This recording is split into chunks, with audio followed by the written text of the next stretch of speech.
Morning, everyone, and welcome to the Montgomery County Council meeting on Tuesday, May 5th, 2020. The first item that we're going to have is we're going to hear from Councilmember Glass, who's going to tell us about his hero.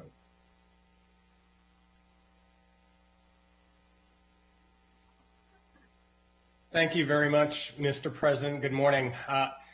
Today, I'd like to honor our local COVID heroes, Timothy Sullivan and Dominic Blakely of Interfaith Works. At the beginning of April, these two individuals took on the colossal task of transitioning the Gwendolyn Cofield Recreation Center into a shelter for women experiencing homelessness. While many of us in the community were settling into our routine of working from home, Mr. Sullivan and Mr. Blakely ran toward the crisis to meet the needs of our most vulnerable residents. They staffed up the facility in less than a week's time, which we know is lightning speed for a 24/7 operation. Mr. Sullivan serves as the program director at Interfaith Works, and Mr. Blakely serves as a staff manager. Two of them and their colleagues have worked extremely long days, including many overnight hours, to get the shelter prepared. And they did so because of their passion for ensuring safety of our most vulnerable in our community. The additional shelter allows women to have a safe place to sleep with more space so that they could socially distance at more than 6 feet apart. And since the start of this crisis, only one woman in the emergency shelter has tested positive for COVID-19.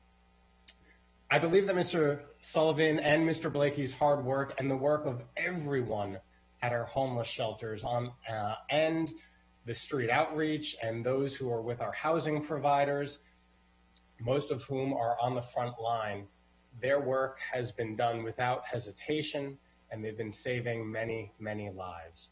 So I want to thank Mr. Sullivan and Mr. Blakely and all the staff at Interfaith Works. But Interfaith Works is just one of our tremendous nonprofit service providers that's doing this type of work. And real quickly, I'd like to thank the staffs and board members and everyone in our community who contribute to our continuum of care, including Montgomery County Coalition for the Homeless, Bethesda Cares, Every Mind, Catholic Charities, National Center for Children and Families, Stepping Stone, Helping Hands, Healthcare for the Homeless, Pathways to Housing, the Dwelling Place Coordinating Center, Family Services, Inc., Cornerstone Montgomery, and our services to end and prevent homelessness, because all of them are contributing to making sure that our most vulnerable are housed and cared for during this pandemic. So to all the homeless services providers and all of the hard work that they are providing at this time, I want to thank you for all the work you've been doing before, during, and after this crisis is over. You are all true heroes. Thank you very much, Mr. President. Thank you, Councilmember Glass, and thank you for your acknowledgments of all those who are helping us every day, and especially today. Madam Clerk, do we have any announcements or petitions? Yes, good morning, Council President and Council members. There are no petitions, but there are some calendar changes and updates to the addendum. For the 2:45 work session, the FY21 operating budget continued. The Council has added number 27, NDAs, leases, working families, income supplement, state property taxes, grants to municipalities, future grants, Tacoma Park Police rebate, municipal tax duplication. Council has also added number 28, NDA productivity improvements, and number 29, NDA legislative branch communications outreach. Council has deleted number 3 at 9:50, an interview with the Council Executive's appointment to the Housing Opportunities Commission, Jeffrey Merkowitz. That interview will be rescheduled at a later date. Also, the Council has deferred number 16 at 2:15, which was an update to the FY21-26 Capital Improvements Program status report. That has been postponed to Thursday, May 7th. That is all, Mr. President. Thank you very much, Madam Clerk. The minutes have been distributed for March 24th, 2020. Unless there are any corrections, they will be approved as received. The next item that we have is the consent calendar. Is there a motion? So moved. Second. It's been moved by Councilmember Rice, seconded by Councilmember Navarro, that we approve our consent calendar. Let me see. Councilmember Rice, please. Well, thank you very much, Mr. President. I wanted to highlight a couple of grants. The first one being the Striving Readers Comprehensive Literacy Grant for $962,000 for Montgomery County Public Schools. Again, I applaud the efforts of Montgomery County Public Schools seeking to continue to innovate and find ways in which we can leverage state and outside dollars to help support our overall mission of ensuring that all of our students are learning at their greatest capacity. I did want to highlight, however, and really put a very fine point on the RAND Corporation grant, because this ties directly to our initiative with racial equity and social justice, because what it does is it creates a different paradigm in which Montgomery County Public Schools can actually use restorative justice practices, something that we talked in great detail about last year when it came to our racial equity and social justice, and really incorporate a lot of those methodologies in Montgomery County Public Schools, and working with RAND Corporation to be able to do that and to be able to use this as a study that other school jurisdictions might be able to glean how best to incorporate restorative justice practices. Is just very exciting when we do get back to school in making sure that our children are not unfairly penalized for infractions that they may have in school. And so, again, kudos to Montgomery County Public Schools for continuing to try and make themselves better. It's incredibly important, especially during Teachers Appreciation Week. Thank you very much, Mr. President. Thank you. Councilmember Jawando. Thank you. Councilmember Rice aptly beat me to the punch on the literacy grants, and I'm glad he did, because those are really important. One of the things I'm thinking about every day, as I know many of us are, is how we re-enter, how we get back to school, and how we make sure that our students who were maybe having a little trouble before they left and before this crisis aren't even further behind, and how we make sure they are keeping up. And literacy is a huge component of that, from our smallest children all the way up through high school. And this is just, again, a credit. Even though our libraries are closed, this investment in literacy programs to prevent high-need students from falling even further behind is a great example of the partnership between our great school system, MCPS, and our public libraries to reach our ESOL students and our students who are in need. So also very happy about the RAND grant, PBIs, positive behavioral interventions, and restorative justice. Very important, needs to expand in our schools, and will be more important than ever when we get back. So thank you, Councilmember Rice, for bringing that up, and thank you, Mr. President. Thank you. I see no other speakers. It has been moved by Councilmember Rice, seconded by Councilmember Navarro, that we approve our consent calendar. All those in favor, please raise your hand, and that is unanimous. Thank you very much. Next, I'm going to change the agenda a little bit, and we're going to go to items number 5 and number 6 on our agenda items this morning, which is item 5 is that we will talk about compensation and benefits from all agencies, and number 6 is the FY20 operating budget savings plan, the Retiree Health Benefits Trust. I'm going to ask Mr. Trumka and Mr. Howard to explain that to us, and that will be followed by Bob Drummer to give us some extra information beyond that. Thank you, Mr. President, and good morning, council members. It was a few weeks ago, I think almost 3 weeks ago, but it feels like almost 3 years ago, that we gave you the operating budget overview presentation, where we provided some initial overview information on compensation and benefits in the FY21 budget. And what Mr. Trumka and I will do this morning is do a little bit deeper dive into what was included in the county government, as well as a little bit of information in the other agency budgets on different compensation and benefit issues. We'll also talk about the OPEB funding and the OPEB savings plan that the executive provided. And then we'll run through those. And at the end, we have a list of council decision points.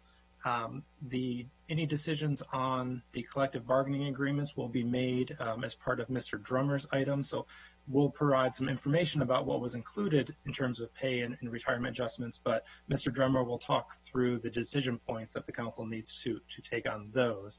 But there's also a series of decision points on non-collective bargaining related compensation and benefit issues on group insurance and OPEB and things like that that we'll run through after the presentation. So what we're going to do. Excuse me, Mr. Yes, President. excuse me, Council. Yeah. As Geo Chair, excuse me, Mr. Howard.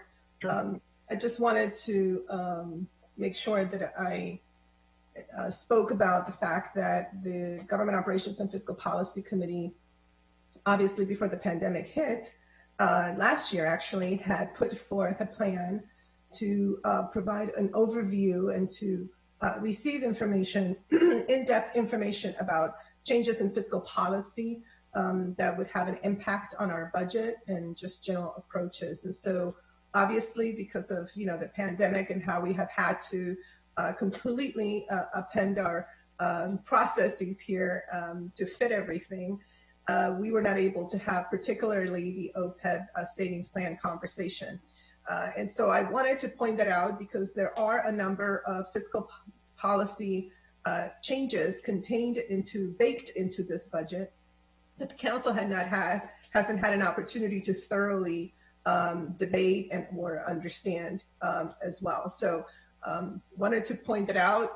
Obviously, when we do get back into a much more sort of routine process, we need to take a deep dive into all of these particular pieces. The OPEB savings plan is just one of them, but there are a few others. But wanted to make that point because traditionally, under normal times, the Geo Committee would have obviously had ample opportunity to have work sessions on all of these items that we are going to take up today. Thank you. And I want to thank my colleague, Councilmember Friedson and Katz, because as members of the Geo Committee, they've also worked very hard for us to keep track of all of these particulars. But obviously, we're all hearing this really for the first time. Thank you. That's a great point, Councilmember Navarro. And the Geo Committee always has a very long list of follow-up issues, and I think it's going to get even longer with all the things that we have to take up following this process. So what Mr. Trump and I are going to do right now is walk through a short PowerPoint presentation I'm going to do for a share screen, which will run through kind of an overview of the highlights here, and then we can turn to any questions and go through the decision points. So to begin with, I'm just going to, in terms of provide some context for where we're beginning. The compensation costs that were requested in the agency's budgets are shown on this first slide and total about $3.6 billion in FY21, which is a 1.6% change from what was approved in FY20. And as the council has talked about several times over the past year and a half, the long-term sustainability of agency and county government operations is in part dependent upon balancing the compensation cost growth in department budgets and agency budgets each year with revenue growth. And for the FY21 budget request, the 1.6% increase in the 4 agency compensation costs is lower than the 2.6% projected revenue growth in the March 16th budget. However, as we discussed a couple weeks ago, the March 16th revenue projections assume 2 things. First, they assume a tax increase that was recommended by the executive. And second, and most importantly, they were produced prior to the current health crisis. And as we know, that has drastically changed our revenue picture for the county government, as well as what's going on economically across the country and the state with record numbers of unemployment. And we're also seeing other state and local governments start to turn to furloughs and layoffs for their employees as well. So with that context, I'll turn it over to Aaron to walk through the next sections. Good morning, council members. So we'll start by walking through the agreements that the executive negotiated. The executive negotiated new 3-year agreements with McGeo and the FOP, and a new 2-year agreement with the IAFF. And the executive also recommends pay adjustments for represented employees, MLS and PLS. We'll start by looking at the details of the general wage adjustments, and as you'll see on the slide, they range from about 1% for FOP to 2.25% for the IAFF. Next slide, please. The executive recommends service increments of 3.5% for all employees not at top of grade, that one exception being MLS and PLS who are eligible for performance pay increases. Next slide. The executive's agreement with McGeo offers a service increment of 1.25% for those members who did not receive an increment during the recession year of FY11. Next slide. The contract with FOP includes what's called a salary schedule adjustment of 3.5% for members who earn salary below the maximum. In effect, this provision would provide a second FY21 service agreement to the FOP members not at top of grade. So if you look at all of these increments and adjustments together, go back to the previous slide, please. All told, the executive's budget includes cumulative pay raises ranging from about 5.75% for all IAFF members who are not at top of grade to 8% for FOP members who are not at top of grade. Now to the next slide. We'll talk about some other pay adjustments included in the executive's budget. There's a one-time lump sum payment of $1,000 for McGeo members who are not eligible for service increments. The budget includes longevity adjustments and also something new, a retirement contribution shift that would apply to McGeo members and non-represented employees. The executive recommends increasing the county's contribution for retirement by 1% of salary and simultaneously decreasing the employee's contribution by 1% of salary. Next slide, please. The executive also recommends amending the pension plan for sheriffs and correctional officers to award a credit of up to 24 months of military service for an employee without the employee contributing to the pension fund for that service time. The agreement with the McGeo includes a provision for the county to pay between $5,000 and $10,000 to RSP and GRIP retirement plan members for unused sick leave at the time of their separation from employment. And there are various other pay adjustments in the contracts. Next slide, please. We'll now briefly talk about the cost of the pay adjustments, which would be $28 million according to the executive's budget in FY21. 22.4 of that would be tax supported. Now, as you know, several of the pay adjustments take effect several months into this fiscal year, so the amount budgeted in FY21 would not reflect the full annualized amount. The real annualized amount, yearly cost of this would be about $38.2 million, little more than 30 million of that tax supported. And the difference between the annualized cost and the FY21 cost, of course, would be added to the base in the FY22 budget. In our packet on page 7, we've got more detail on the line item costs for each of the elements recommended by the executive. Next slide, please. Just briefly regarding the other agencies, MCPS is still negotiating with its bargaining units. The college has completed negotiations with AUP and AFSCME, but they're still negotiating with SCIU, and Park and Planning is still negotiating with its units, McGeo and FOP. Next slide, please. Regarding retirement costs for the county government, the executive recommends 2 major changes. The first we mentioned was the retirement contribution shift. The executive also recommends creation of a new pension group for McGeo Public Safety Emergency Communication Specialists, and this item is also mentioned in Mr. Drummer's packet. Total county government retirement benefit costs are down about 13% from FY20, and we'll discuss that a little bit more later. Craig, I'll turn it back to you. Thanks, Aaron. So this next slide looks at the active employee group insurance costs for FY21, which are almost level with the FY20 approved level. So the total would be $403.9 million. The active employee group insurance costs across the agencies accounts for about 8% of all tax-supported spending.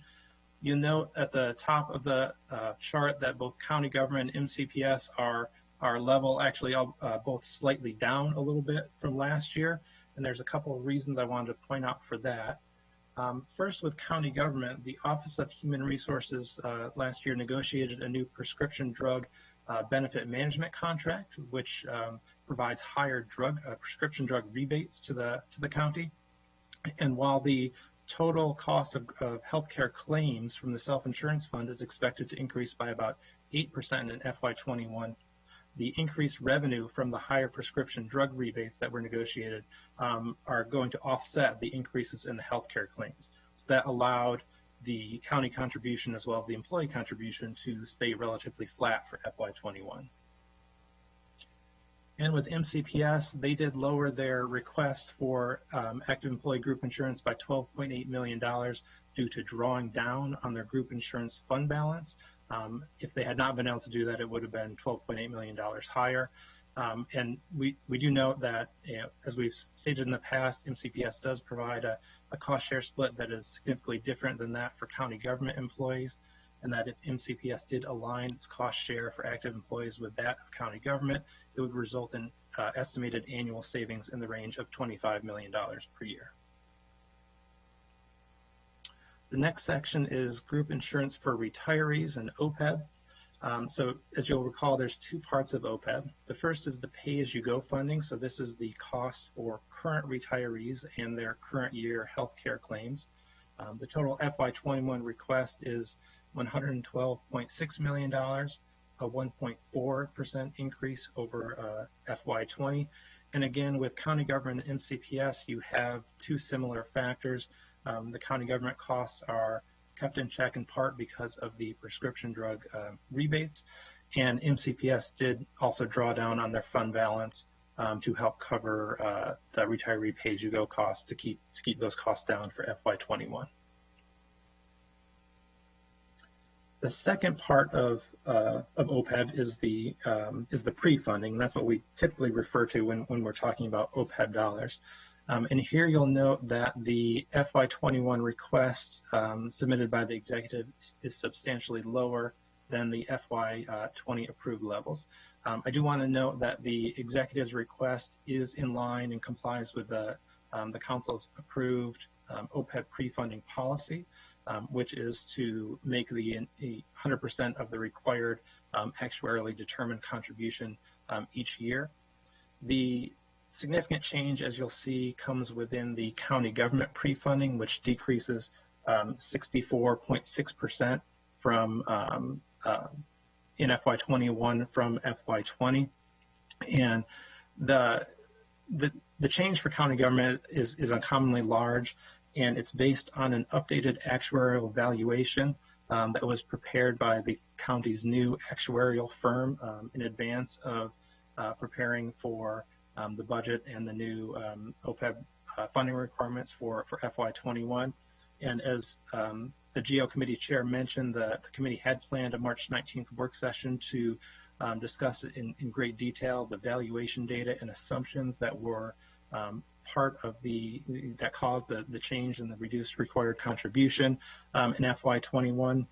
Of course, that work session had to be postponed because of the health pandemic, but we will come back to that and reschedule that as soon as the committee's return and we're able to meet again.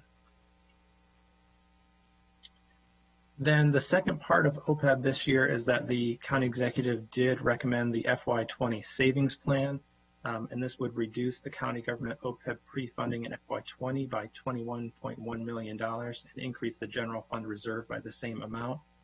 This recommendation is also based on the updated actuarial valuation, so is based on the same changes to assumptions and data that I talked about previously, and the county executive's budget does assume approval of this savings plan as part of the macro picture of what he sent over for FY21.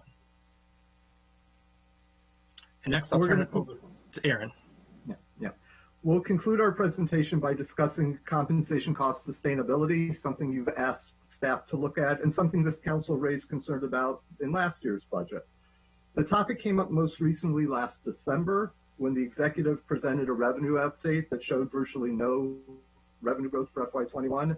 And so at that time, the council approved a policy statement that says in part, as a means to preserve long-term budget sustainability, the annual growth rate of total compensation costs, including all wage and benefit costs, should be similar to the annual growth rate of tax-supported revenues.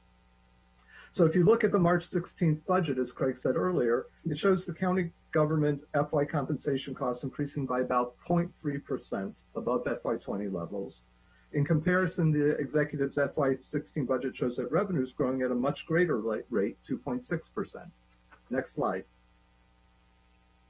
The executive proposes 4.6% growth in wage spending, which would add a cost of about $36.2 million, including Social Security costs, to the budget.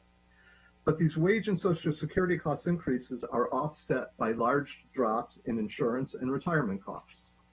Next slide, please.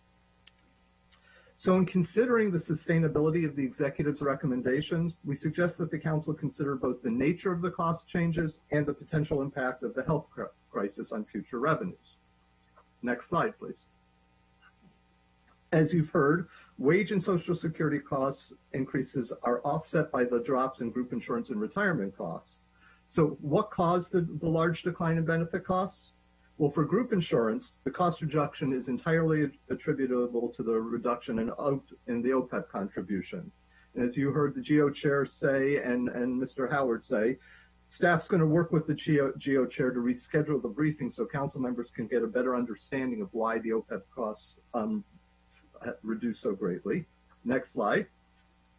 And on the retirement side, the executive staff report that the large decrease in retirement costs result from multiple factors, including new 5-year experience study, changes in assumptions regarding inflation, payroll growth, and mortality, and greater than anticipated investment returns. Here too, the staff suggests that we work with the Geo Committee, and the committee may wish to review these retirement cost trends and assumptions. Next slide. But more important than on the cost side is the revenue side. The revenue generation will be a critical factor in assessing the sustainability of compensation costs. While the March 16th budget did show a 2% increase in revenues, as you heard, that estimation includes the property tax increase. Under the same March 16th budget assumptions without a tax increase, revenues would grow by 1.3%. But we also have to consider the effects of the current health crisis and the economic slowdown. At that budget overview that you had last month, staff presented 3 scenarios of how current health crisis could affect revenues. Next slide. This slide shows the scenarios and the percent change in revenue associated with each scenario. As you'll see, they show that FY21 tax-supported revenues falling by as much as 8.5% below the March 16th projection. So these are sobering and still highly volatile revenue picture, and this will necessarily alter how we review the affordability and sustainability of all expenditure categories, including compensation. Craig? All right, thank you very much. So that concludes our overview presentation. And let me make sure there we go. Make sure I got out of the share screen. So Mr. President, I can turn it back to you for any questions that council members have about this, but just to reiterate, Mr. Drummer will go through the collective bargaining agreements and the decision points on those. But right now, after we have any questions or comments from council members, we'll walk through the decision points on the non-collective bargaining agreement related compensation issues for the council. Let me ask Mr. Drummer. Mr. Drummer, do you think you should give your update before we ask questions, or should we ask questions first?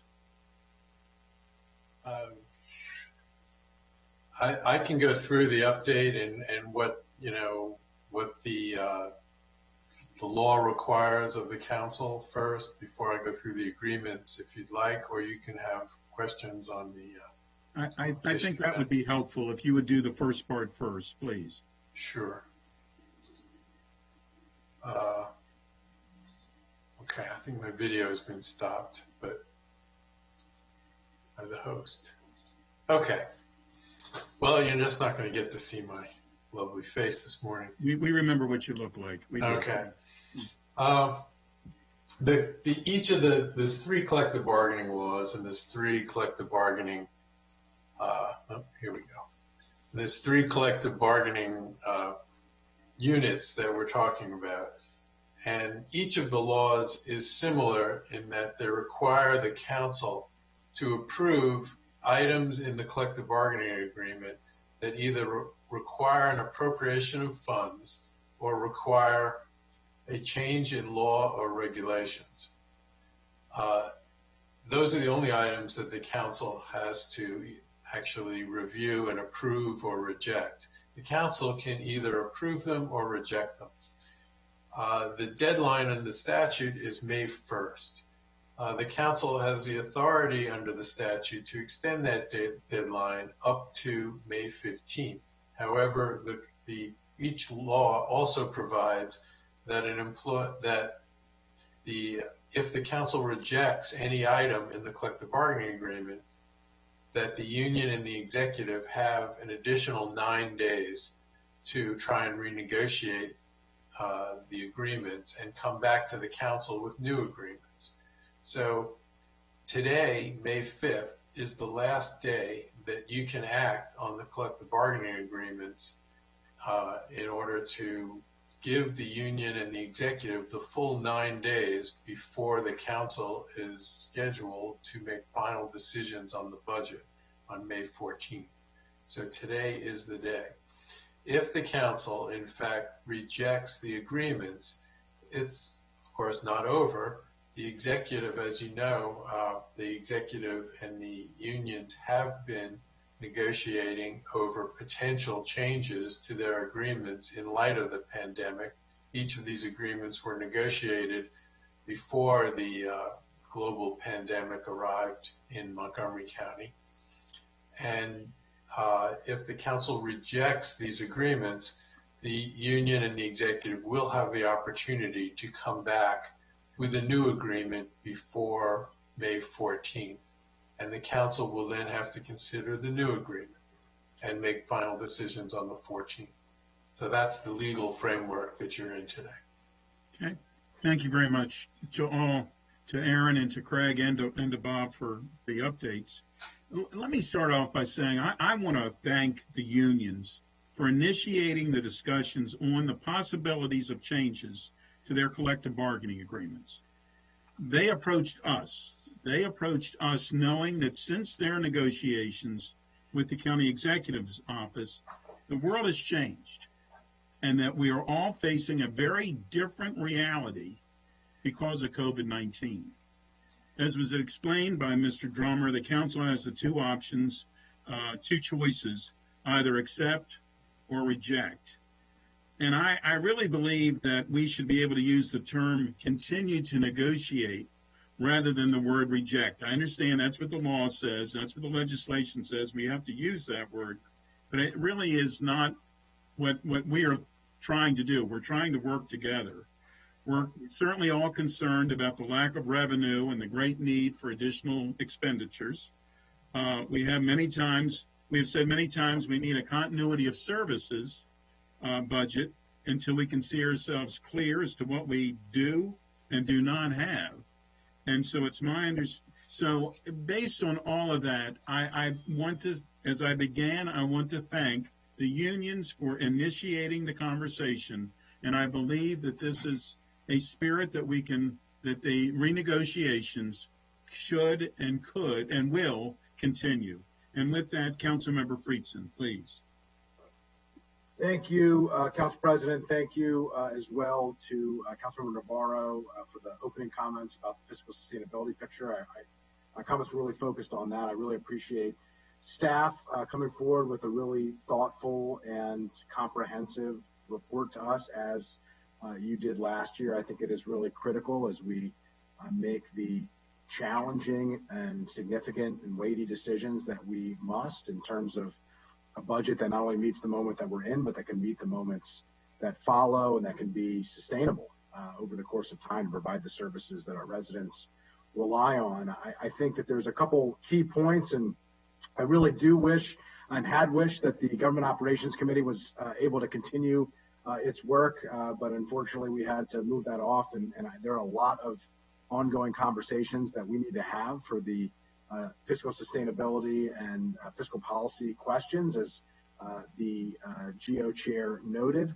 But one is this massive change to OPEB and to what the expectations are for the Public Health Benefit Trust. I think we're all operating under the assumption now that we're in the midst of a crisis, and we need to move forward and have the benefit of the doubt to what the new actuarial assumptions are. But there are big questions about how you get the type of dramatic change to the assumptions and valuation data and what went into that to get to the point where we are today. We're basically balancing the budget again this year on the back of an OPEB payment. The difference is that this time it's based off of a change in what our policy says we need to put in.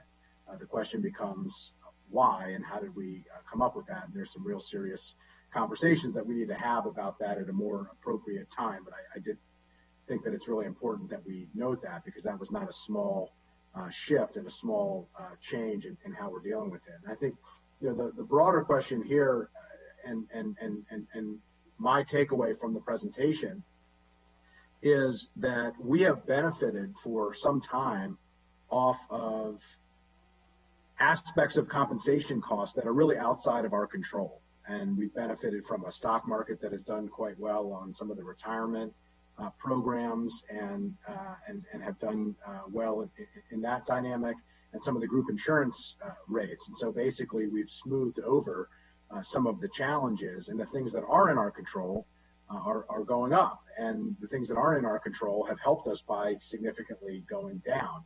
If that dynamic changes, which we have no control over, then this whole paradigm is a massive fiscal challenge for us to have to grapple with. And as we head into a potential global economic recession and beyond that, the likes of which perhaps we've never seen before in our lifetimes, we're going to have to be prepared for that. And so I hope that as we continue to have these conversations on compensation, as we continue to have the conversations about the budget, that we can appreciate the core government services that we provide for our residents, the people who are providing those core government services, but also understand that we don't want to be, make decisions that aren't responsible today that put us in a more difficult position down the road and force us to have to make even more draconian and challenging decisions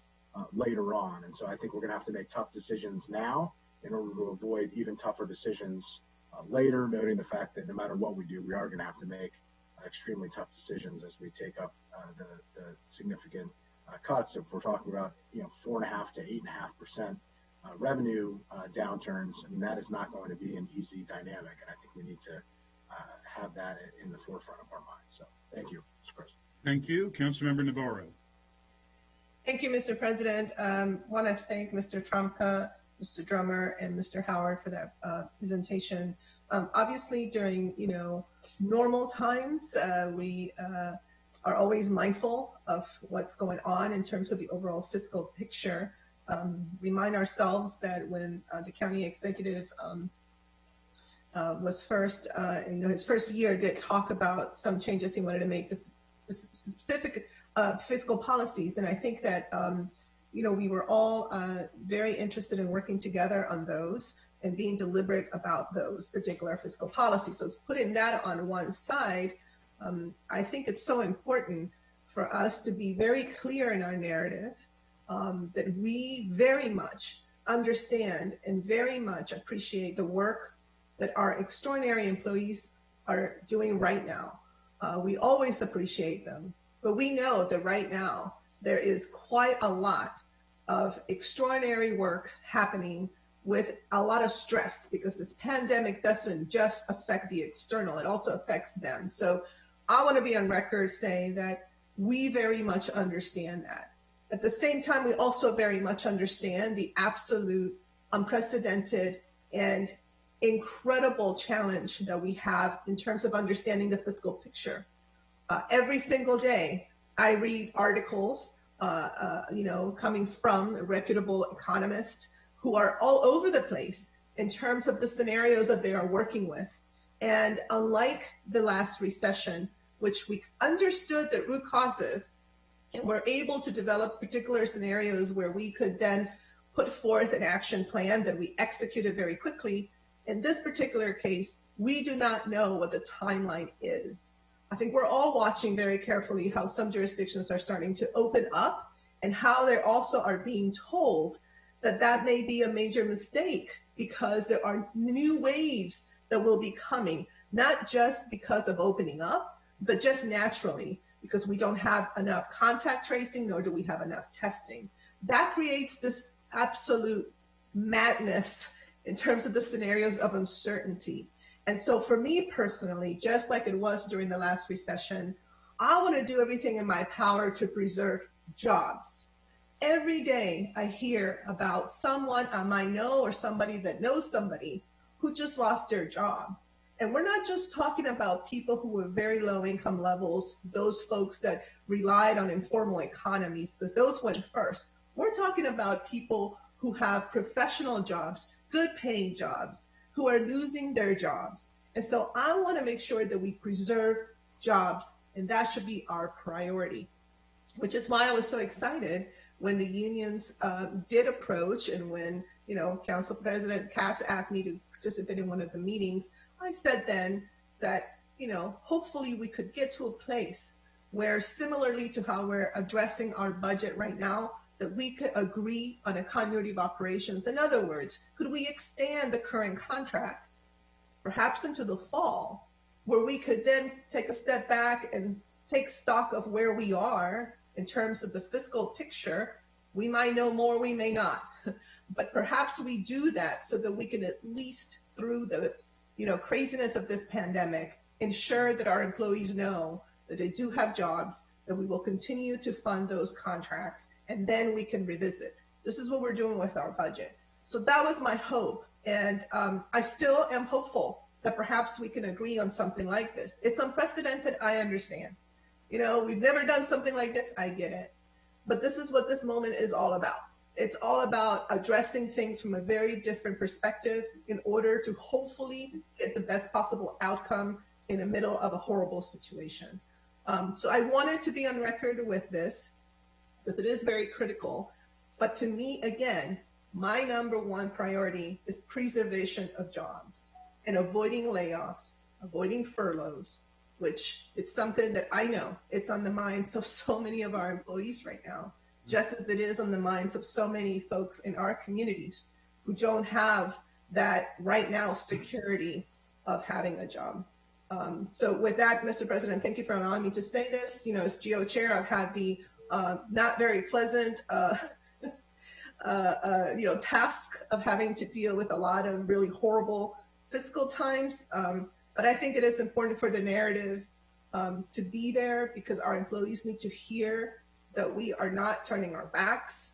As a matter of fact, what we're trying to do is preserve their job security as we navigate this insane moment that we will not know where it will lead. Thank you so much. Thank you. Councilmember Weiner. Thank you. Thank you, Committee Chair Nancy Navarro. I really appreciate the comments that you just made. I think you really put your finger on the exact issues that we're grappling with here. I just want to thank you for that. And thanks to staff for a very clear presentation. This has been getting better and better over the years as you have clarified the framework. And I thought today's presentation just was very understandable. And certainly it focuses on the fiscal framework that the County Council has adopted as our policy around the correlation between compensation and revenues. And we have established that we want there to be a correlation, that we understand for the long-term sustainability of our finances that we have to match our compensation increases with our available revenues. And unfortunately, that was not a practice for many years. And that when times get rough, that problem is exponentially magnified.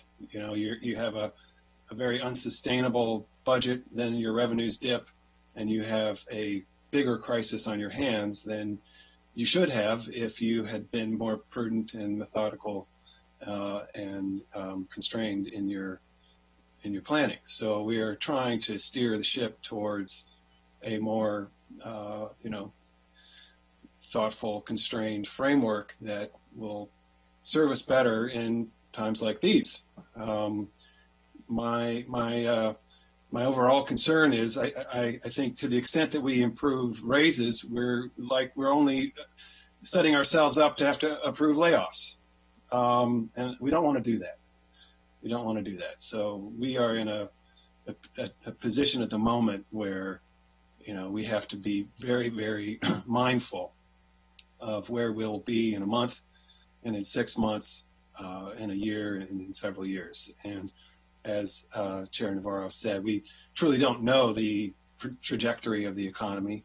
It's very unclear, but I definitely concur with the comment that reopening is not going to go well until the virus is actually under control. And we're just going to be dragging the bottom,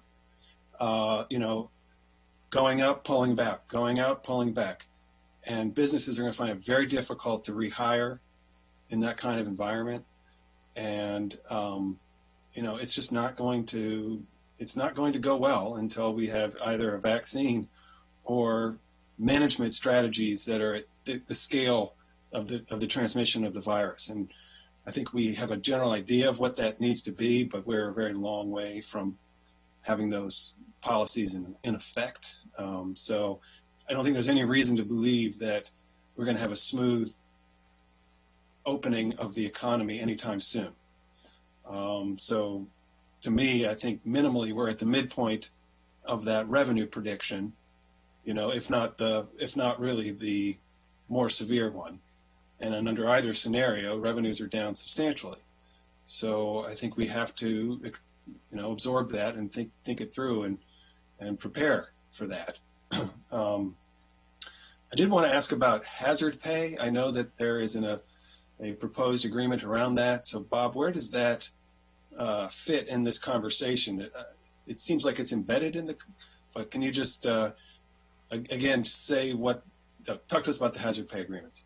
Well, the hazard pay agreement was already executed, right, and was something that the executive negotiated with the unions to resolve a potential grievance under the existing collective bargaining agreements. So it was not something that required council approval. And I believe the agreement is that front-facing employees, which is considered everybody who has to work in the FOP, the sworn officers in the FOP, and the firefighters and EMTs in the, represented by the International Association of Firefighters, are all considered front-facing and receive an extra $10 an hour. And in McGeo, the employees, there's a split. If you're front-facing, like the corrections officers and many other employees in McGeo, they get the same $10 an hour. If you're a back office employee, but you're not able to telework, but you still have to be in the office, and you don't have significant contact with the public or other employees, then you're getting an additional $3 an hour. That's, I believe, in effect. There was also a provision for a week of comp time for sometime in March for everybody who had to work in March in that particular week. I forget which week it was, right before the agreement. That's in effect and will continue until the governor withdraws or ends his emergency order that he issued on March 5th of this year. So that's really outside of the existing collective bargaining agreement and the new, it's part of the existing agreement. It's not something that you need to make a decision on. It's already in effect and will continue while the emergency continues. Okay, so first of all, I want to say, our county employees who have to continue in jobs where they are interacting with the public, they are at much greater risk. Any employee who is having to interact with the public right now is at a much greater risk than everybody else. And one of the more psychically difficult things about this recession is there's such an incredible inequality with this virus between those of us who get to telecommute and have a salary and work at home, and those who are employees who have to report to a workplace where they have to interact with other people. And what we see from the transmission of the virus is it is essential employees. And it comes from workplaces, and then it spreads to families. And that is something that I think we have to step up what we do to protect essential workers, because when we look at these daily reports about the spread of the virus, that's who's getting it. That's where it's coming from. Is a lot of people still have to report for duty. For our county employees who are in that position, we appreciate you and we understand and respect the sacrifice that you're making and the anxiety that may produce for you to have to go into work in that environment. And the hazard pay agreement is intended to reflect that. And my understanding is that it is a good agreement from the employee perspective. I think it's fair, and it's what we need to do.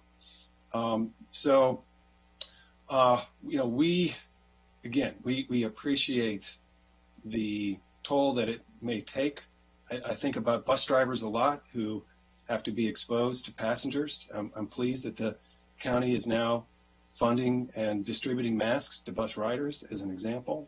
But, that's a tough job, and there are many other jobs like it.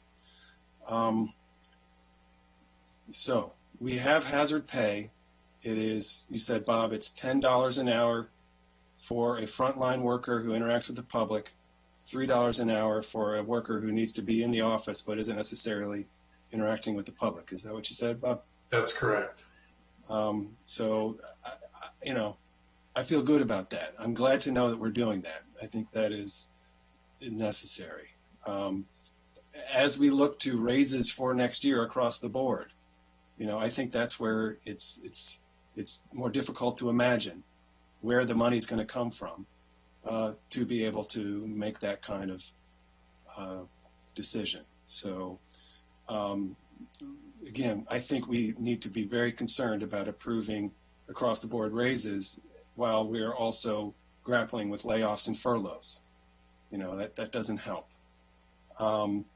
Last point I want to say, again, I'm not going to let up on this.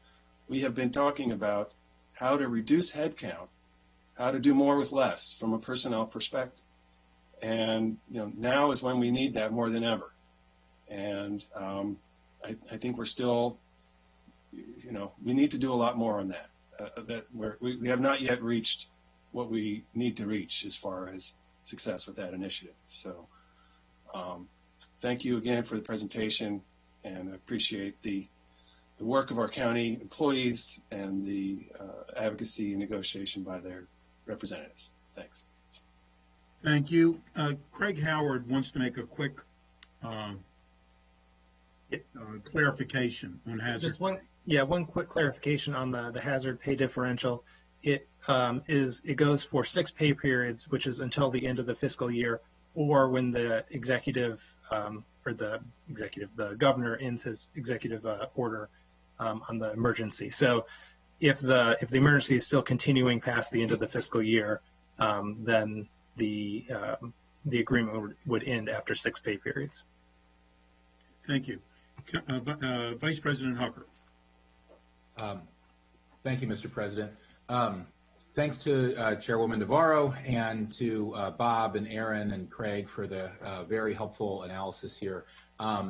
And agree with everything Councilmember Reamer just said about the hazard pay. I'm glad it's very appropriate that it's made available to everybody that's risking their lives out in the front lines to help us deliver vital public services. I'm also glad that I understand we can apply, and the county executive plans to apply for reimbursement under the federal stimulus package for those funds. I just want to share. I've spoken, on this topic. I've been in touch with the county executive staff, as I'm sure many of you have, and some of the elected presidents of our unions, and I'm at least encouraged by everything. What I'm being told, how the negotiations have been going, and encouraged by what I'm hearing from both the presidents and the county executive staff on both sides. I'm glad we've been joined by the budget director. Thanks for being here, Rich. To a person, everybody believes their discussions have been productive and are likely to present us with revised contracts with significant savings by the deadline. I'm encouraged that all the union presidents are participating, including our MCPS unions, and that they have been in meetings with the county executive himself, face-to-face meetings as recently as Sunday for 4 hours. So that shows a level of commitment, even though they all have a lot on their plates right now that we haven't always seen in our negotiations with our county and our schools union. I think it sounds like everybody understands the extraordinary budget pressure that we are under and the uncertainty around when both the public health emergency and the recession will end, and that everybody's being very realistic about setting expectations.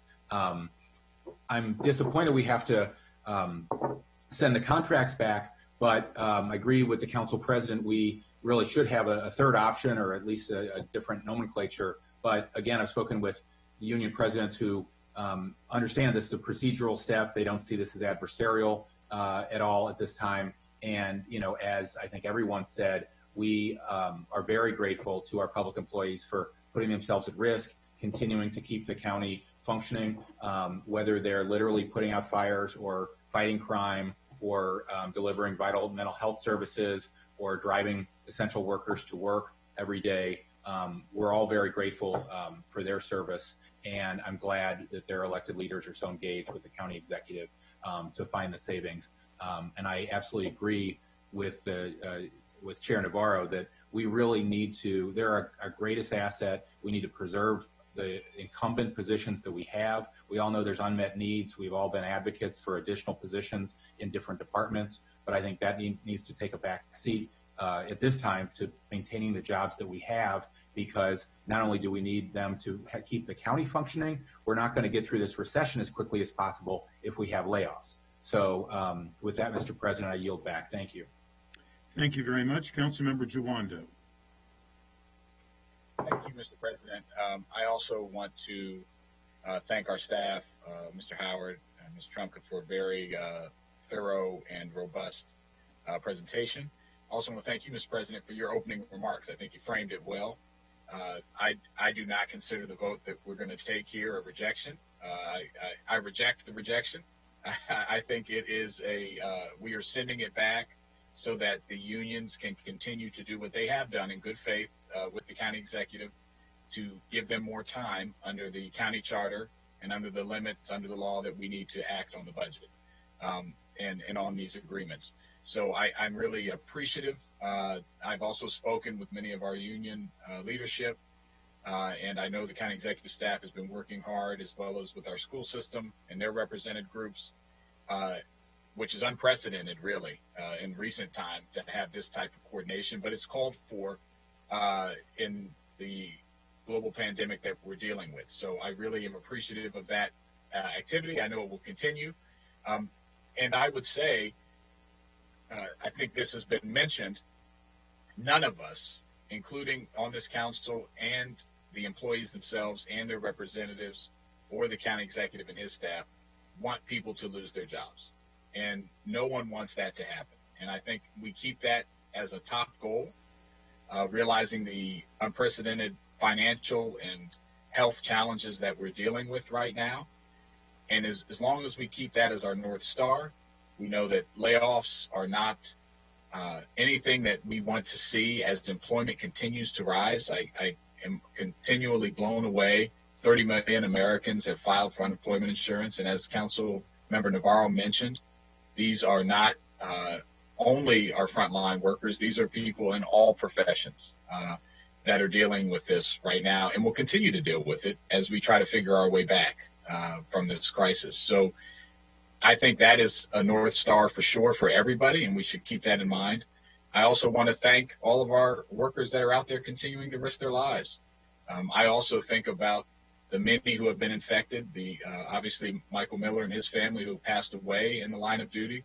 And all of us think about them all the time, whether they're transporting residents, keeping us safe, putting out fires, as Mr. Hucker said, mental health services, all the many things that our workers continue to do. And we're going to have to recognize that in this contract as well. I'm glad we're doing hazard pay, but as was mentioned, 6 pay periods, and it's going to go away. And hopefully we're out of the crisis by then, but I don't know if we will be. And so we're going to need to figure that out in the context of this as well, as we're trying to continue continuity of services in the overall budget. So a lot of big challenges, but we're very thankful for the framing, for you, Mr. President, and the rest of my colleagues. And we hope that these conversations with the other unions and their leadership will go well, and that we will get something back that is representative and reflective of the great service that they are providing to our county, but also acknowledges the fiscal challenges we have going forward. So with that, I yield back. Thank you. Thank you very much. Councilmember Albernavis. Thank you, Mr. President. Just a quick disclaimer, there appears to be something exciting going on downstairs, so there's more noise than usual, so I may have to mute in between my comments. So I just want to begin by acknowledging and thanking all of our county employees. I can speak in the first person about their dedication, their commitment, and their understanding of what public servants means. And these folks go out every day, and the bar is set very high here in Montgomery County. And there's been a long tradition over many, many decades of really exceptional public service of all our employees across the board. And so I just want to begin by expressing my appreciation for their sacrifice, especially during this time, because we know that our community and our residents are going to be hurting in ways that are difficult to process. As chair of the Health and Human Services Committee, I have been keeping tabs and working daily and getting updates from our Department of Health and Human Services, and they are seeing exponential increases in the needs for services that HHS provides across the board.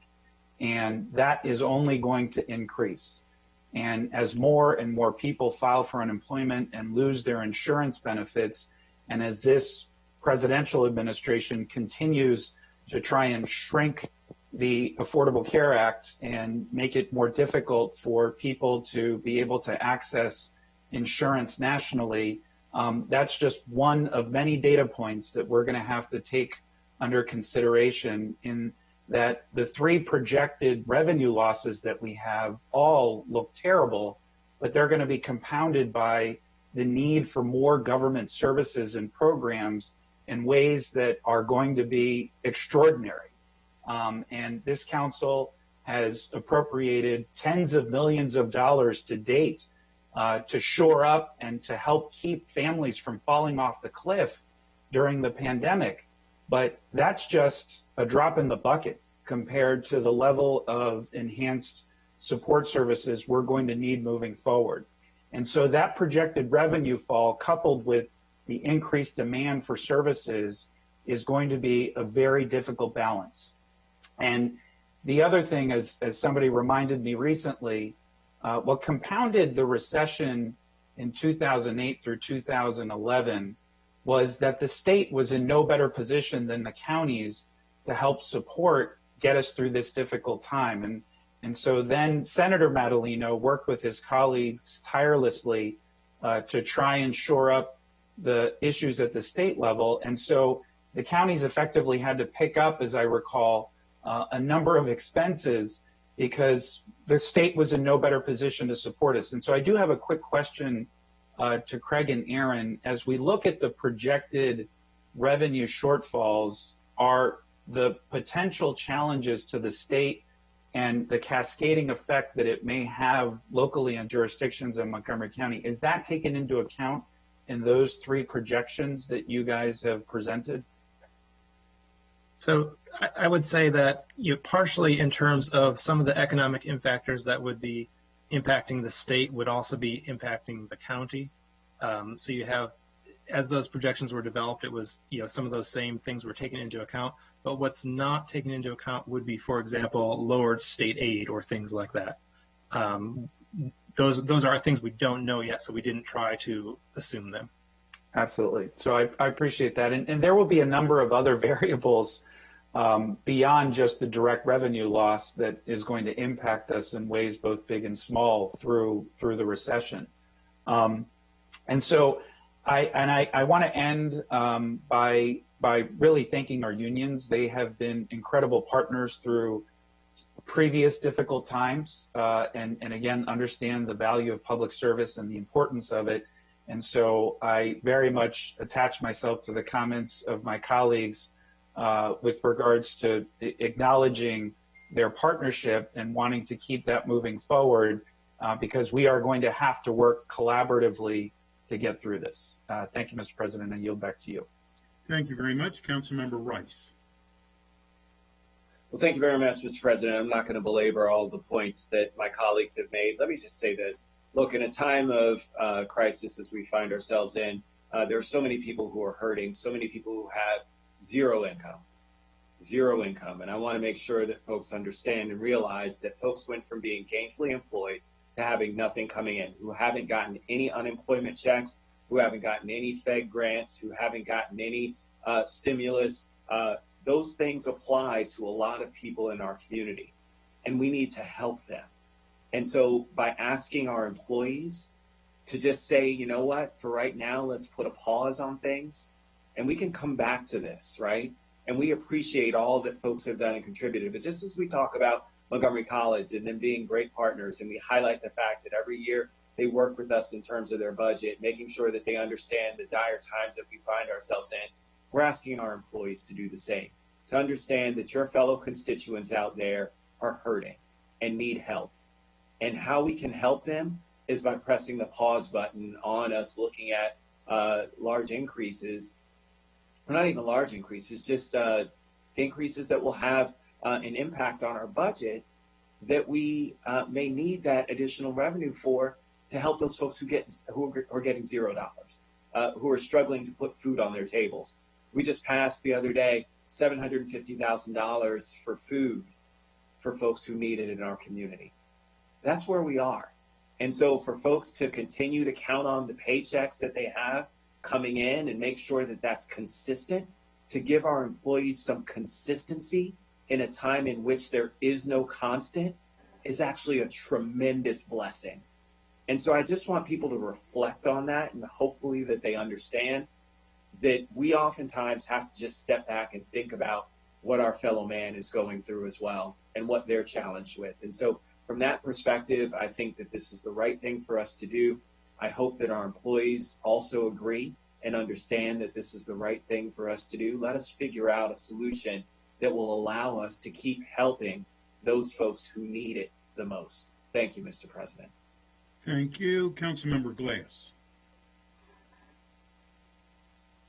Thank you, Mr. President. I appreciate the comments and thoughts by all of my colleagues, and I associate myself with all of them because everybody is spot on. And so I just really quickly want to thank our partners in labor for everyone's hard work to make sure that our community remains safe and strong during this crisis. And whether they are bus operators or folks working in our transportation sector to make sure that all of our essential employees here in the community are able to get to work on time or get to work at all. I appreciate them putting themselves out there, and we in turn have done our work to try and make sure that both the bus drivers, operators, and patrons are healthy and safe while on those buses. And then as the chair of the HHS committee beautifully noted, the need has increased within that department, within that sector. And so we know that so many of those employees are working on the front line, and they are critical, essential personnel. And there will be more need once we come out of this immediate crisis. And so to what everybody has noted, we need to be mindful of the finances. And I appreciate that our partners in labor recognize that the revenues could drop between 0.5 and 8.5%.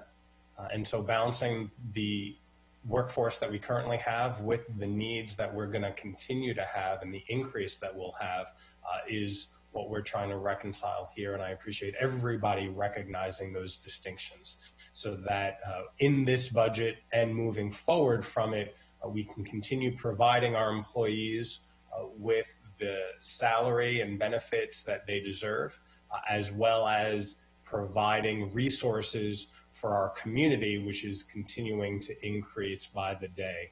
And so thank you for the collaborative work of everybody and the Geo Committee as well. Thank you, Mr. President.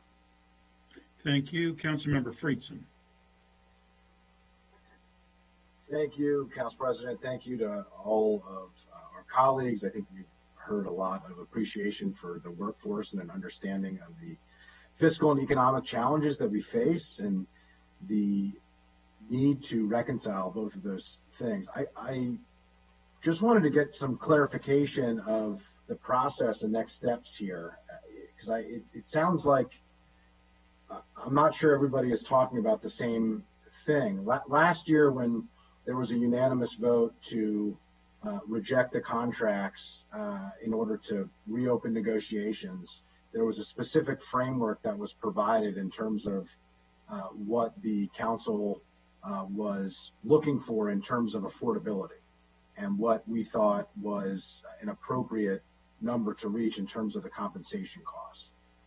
I'm not sure that's where this conversation is headed, and I did hear the Geo Chair, Councilmember Navarro, raise the possibility of extending into September as an option, which seems like a very viable option and in line with the continuity of services approach to the budget. But I just didn't know if that is the direction we were heading in. I didn't know if that was a suggestion or a formal motion. It's not entirely clear to me. I heard there's 9 days. On the 14th, the contracts are going to come back to us in some form or fashion. And the question to me would be whether or not we are providing some level of expectation from a fiscal standpoint and a cost standpoint of what the council wants to provide in terms of direction in line of what we did last year and what has been done in the past, or if we are just voting down the current contracts for, as it was described earlier, to continue negotiations between the executive branch and the labor unions in more of an open-ended fashion, which would set up the challenge on May 15th or 14th, depending on when we hear back within 9 days, of getting an agreement or agreements that we don't believe we can afford. And so I just was hoping that we could get some clarity on that, because it hasn't been clear throughout this conversation. Thank you. Thank you. I can try and answer that. What's before you is a decision in whether our 3 resolutions, each resolution would indicate your intent to either approve funding and approve changes in the collective bargaining agreement subject to your review, or not approve them. If you, and I know some of you don't want to use the word reject, we can say do not approve them, then the council is required to designate a representative to explain the council's position and reasons for not approving the contracts. That's not actually it doesn't actually make the council part of the negotiations.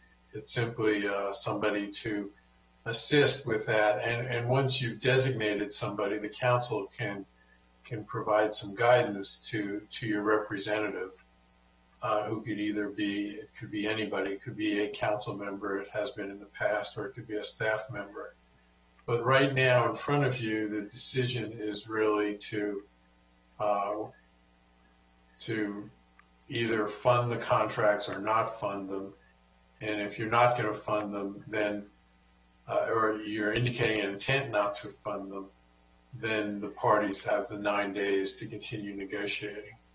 So yeah, just to clarify, I understand that point. I think the broader question is whether or not we're going to designate somebody with clear guidelines of what the council's position is in order to allow for the negotiations to occur within that framework, or whether we're going to leave it open-ended. Last year, we set a framework when we took our action, and I was raising that question, which to me is a policy question for council members more than a mechanical question for staff. But I appreciate the clarification, Mr. Drummond. Thank you. Councilmember Jawando. Thank you, Mr. President.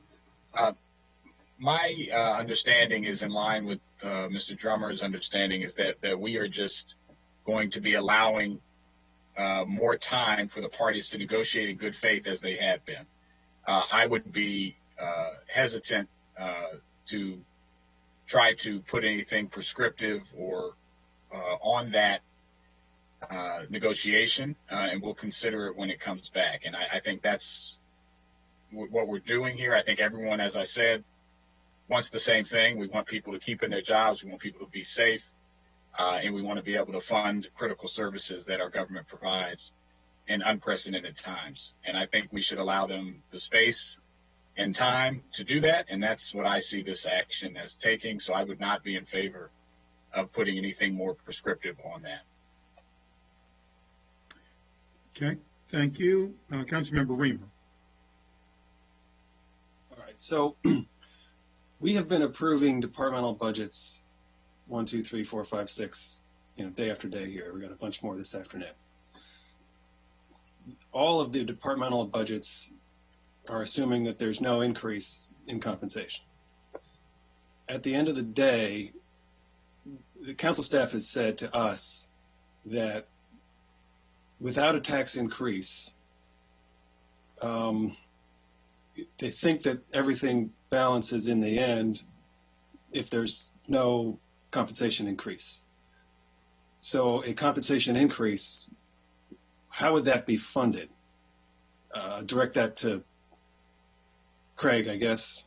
I'm looking, or Marlene, how do these numbers come together in the end, considering that we're approving a budget right now that does not have any assumption of actual revenue decline from COVID-19. We know that we'll be coming back after this is approved with cuts. This council will pretty much immediately return to the budget process to approve large-scale cuts, some amount, we don't know how much. So what we're working towards right now is a budget that only pencils out based on assumed no additional dollars for compensation increases. What happens if, the executive branch comes back with a package that has 10 or 15 or $20 million in cost? Craig? So if that were to occur and the council approved that package, then we would need to find those dollars in a different part of the budget. So taking it out of reserves, cutting services that we have now approved at continuity of services, that kind of thing? Correct. I think that, I just think everyone has to understand what situation we're in. And I am concerned that we're not sending a clear message.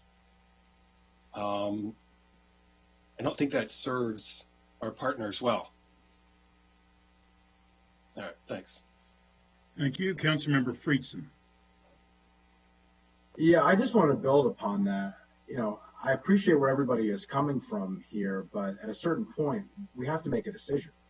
And we have to send a signal and provide some level of direction to the negotiators on both sides, the executive branch and the labor unions. I've heard from the labor unions asking for what the framework is, what the guidelines are, what the expectations are, that they want that level of direction. Even if they don't like the answer, they need an answer to be able to operate and to do their jobs. You know, collective bargaining needs to have that framework. They negotiated under different environment. We need to send a signal of what we expect in this current environment.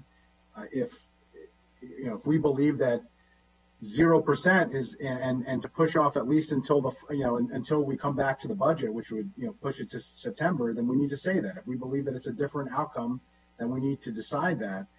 I think that the council needs to make a decision here, set a framework, send a signal and clear direction. We've been frustrated by some of the lack of leadership from the county executive in this process. I think we need to step up and demonstrate leadership on our side of the street. It's not involvement in the collective bargaining process, but it is demonstrating with the power of the purse what we expect based on the fiscal sustainability challenges that we heard earlier, and based on the functional realities that we find ourselves, what they have to work with. And currently, I think we're offering them very little, and I think that we are setting ourselves up for a much more difficult vote and a much more difficult conversation 9 days from now, which doesn't serve the public, it doesn't serve the workforce, it doesn't serve the unions, and it doesn't serve the county executive and his representatives who need to be negotiating on behalf of the government. Thank you. Councilmember Navarro. Thank you. So ideally, I think that just as we are proceeding under a framework for the budget that focuses on continuity of operations and gives ourselves enough room to be able to come back, whether it's going to be in August, September, I don't know, October maybe, to then take stock of where we are fiscally to make adjustments. I had hoped that we would similarly treat the negotiated agreements in that way. So in other words, instead of putting forth specific things, that we would say, let's extend the current contracts to secure continuity of operations because we're in the middle of a pandemic, we're in the middle of a national emergency, right? A world emergency. So, very difficult for any of us. We don't have a crystal ball to then get into a point of picking and choosing which pieces do we believe fit.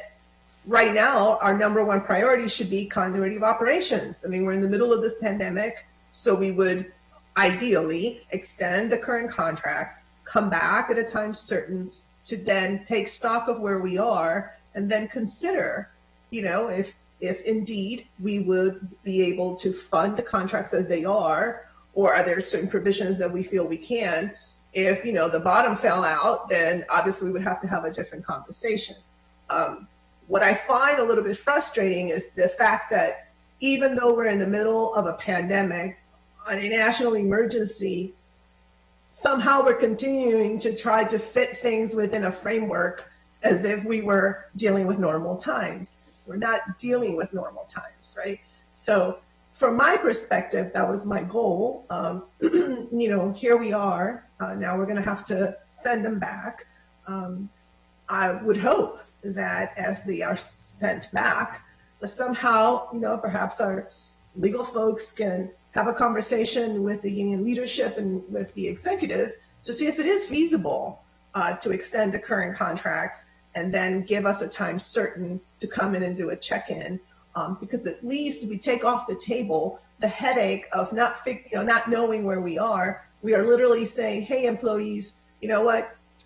We want to preserve the jobs. We want to continue the operations. That's what we're trying to do, in other ways. Of course, we're doing special appropriations to shore up the safety net because things are falling very quickly. But then we can come back when hopefully we have a better sense.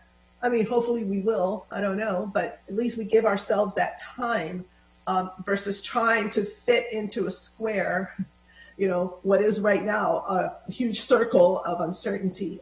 So that is, from my perspective, what I'm hoping. I know that we have to go through these steps, but, to answer everybody's question, that would be my hope and my message. Thank you. Mr. Drummer, let me ask you a question. Is it legal for us to extend the contract? How does that work? Oh, I'm sorry, there's drilling in my back and in the condo here. You can't extend the contracts, but essentially you're doing the same thing. If you reject any increases in wages or benefits, you're essentially keeping the status quo. The council could always come back later if the parties renegotiated midterm changes to the agreements, or on your own, I guess the council could come back to provide additional benefits and for employees. But if you approve the resolutions the way they are, that's essentially what you're doing. Is you're saying no increases in wages or benefits from last year, and everything stays the same, which can always be reevaluated during the year with supplemental appropriations. But it's not. I wouldn't call it just extending the contracts. Okay. Thank you for that clarification. I there's others who want to speak, but I want to be clear that I will appoint someone today to be the council person's liaison over these negotiations. That's the way the process works. That's the way that Mr. Drummer explained it earlier on in this conversation, and we will do that today. I do believe that we don't negotiate directly, but we do need to give guidance and thought as to what we believe we should be doing and how we should be going forward, and that will happen later today. But and with that, Council Vice President Hucker. Thank you, Mr. President. Yeah, I was going to say I'm glad I had the same understanding that Bob has, that we can't extend the current contracts. They're signed contracts that have been renegotiated. We could, my understanding would be, change the law to allow that if we wanted to do that. I just would want everybody to sort of keep in mind, we're dealing with a moving target here. The revenue estimates we had today, as helpful as they are based on assumptions. They don't, correct me if I'm wrong, Mr. Trumka, but I don't think they include the $183 million we just got from the feds. And we certainly expect to get more under the coming stimulus package that has promised significant help for local governments. I think, we do need to develop a council position. I agree with that. There's no point in having a representative in the room if the representative doesn't know what we all want to see and communicate that well. Our goal of being in the room should be to avoid the kind of breakdown between the executive branch and the council that we had last year, and set clear expectations to the folks who are negotiating what we can and can't live with. To me, that makes sense. But we should do it from the most informed position that we can, based on our assumptions of how much of the reserve we want to dip into and what our revenue picture looks like, including federal and hopefully future state aid. And we don't have to do that today. We don't have that kind of information. We do have to do it soon, but we don't have to do it today. I'm glad the president's nodding. It always makes me happy when I see him nod. Thank you, Mr. President. Thank you. It's always good to nod when you speak. Yeah. Councilmember Jawando, please. Thank you. I appreciate that. I was going to say similar comments as Vice President Hucker around the point that we do need to make decisions, but the information is not all there. And I think to send back and say, for example, okay, nothing, there's not going to be any, that would not be, I don't think that would be advisable under the current circumstances with the information that we have, but also the fact that negotiations are happening. Contracts are being negotiated as we speak. And I'm glad that you've also said, Mr. President, that you're going to appoint someone, and obviously that person will speak with council members and there'll be some sense and will of the body. I do think that everything should be on the table. I mean, again, I've said this before with our larger budget, and other council members have said it. We're going to have more need, not less. We're going to need more government service, not less. And people are going to be recovering. We have an election this year. Let's not forget that. There's going to be multiple federal rounds. There are current negotiations for this, and there's a lot of unknown. And so I think we should make sure that we get that information, factor in some of those assumptions and that money, that federal money, and then also factor in how we're going to need our employees and how we want to make sure they're valued in some way. Right now, again, we have a hazard pay situation on the table for 6 pay periods. I don't think that it's tenable to say we're going to be done with this crisis in 6 pay periods, and that we shouldn't recognize the frontline work that's happening after that in some way. But also at the same time, we have to recognize that we have fiscal challenges. And I've said, we've worked up this 10% reserve. We're going to have to use it. We've been using it for other things throughout this budget process already, and rightly so. And so I think that needs to be on the table here as well, and not presupposing or prejudging what that determination is, but let's get more information. Let's consider it, and let's not send a very stern message right now of 0%. I don't think that would be advisable. Thank you. Thank you. Councilmember Rice. Well, thank you very much, Mr. President. And let me just start by saying, look, everybody, we all appreciate all of our workers on the front lines, whether it's our teachers in our schools, our cafeteria workers that are passing out food, folks that are on the front lines continuing to run our minimized ride-on buses, folks who are working in health and human services day in and day out to register people for services. The list goes on of county employees, partners who are out there serving on our front lines, and we appreciate that. But I will say this, we do also need to make sure that we understand that what we're trying to do is take care of them the best we can. And by doing that, I think giving them consistency and being able to count on a paycheck coming in that they know is going to help to support them and their families is an incredibly important thing in these uncertain times. I hate using words like that because you hear them all the time on commercials and everything else. But the reality is that's what it is. And folks are looking for that certainty. And if we can provide them that certainty, I'm fine with not being prescriptive in terms of saying and have it written down that the increase is 0. But I want to make it very clear that where I am is maintaining my consistency in support, that continuity of services that we talked about some months ago, right? We talked about this 2 months ago, and we said, wait a minute, we're going to need to have a continuity of services. Well, continuity of services is not increase. Continuity of services is continuity. We've had this argument about a number of things where we said, well, this program maybe, and we'll, kind of fit this little bit in here, but it was very small and minuscule. The majority was continuity. And so when I look at continuity, I think to myself, if I was making $55,000 before, I'm making $55,000 now. That's continuity. I don't know what other definition we may be using to do that. And so from that perspective, I don't need to be prescriptive in terms of my messaging to folks because we've already said that message. We said that when we rejected the increases from the county executive and saying that we didn't want to increase taxes. Why are we going to increase taxes?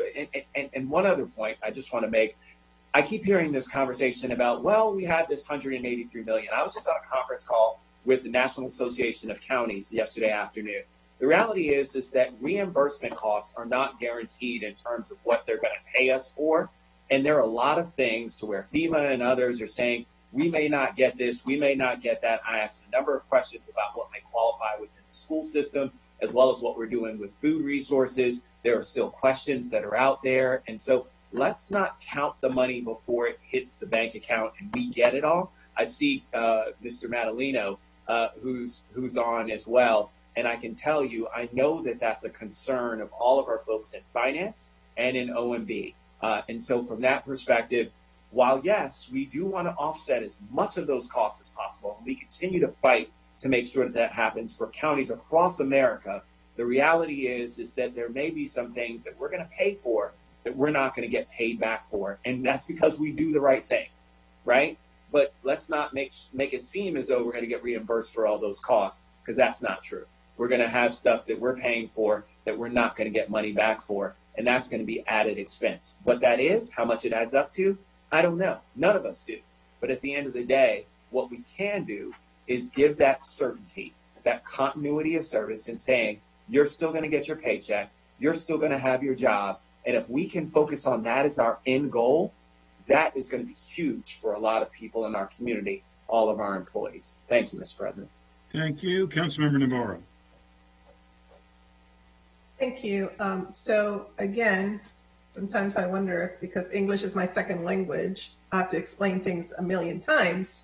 Again, I never said that we were going to propose or adopt an extension of the contracts. I understand very well, having chaired this committee for over 11 years, that that's nothing we can do, that it's not something we can do.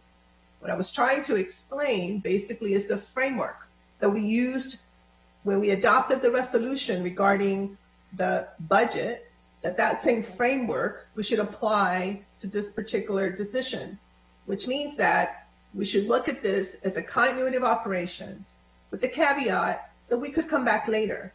You know, yeah, of course it's different. Again, we're dealing with a pandemic. Of course it's different.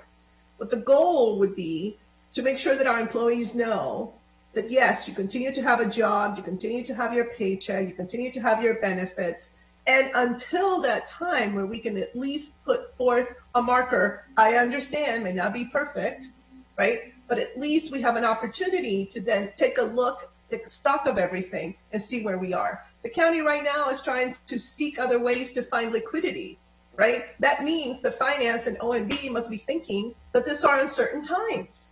So I'm just following the bouncing ball and making sure that we're consistent. So if we're going to be consistent, I think that this would be a good moment. And, you know, it's just a matter of schedules and timelines, right? I think this would be a good moment to send the signal that we want to maintain jobs, benefits, etc., and that we can come back later on, however you structure that, supplemental, special appropriations, etc., we can adopt a resolution that, you know, signals that intent that we will come back and take a look at those negotiated agreements, which they negotiated in good faith before the pandemic hit, and see what we can do.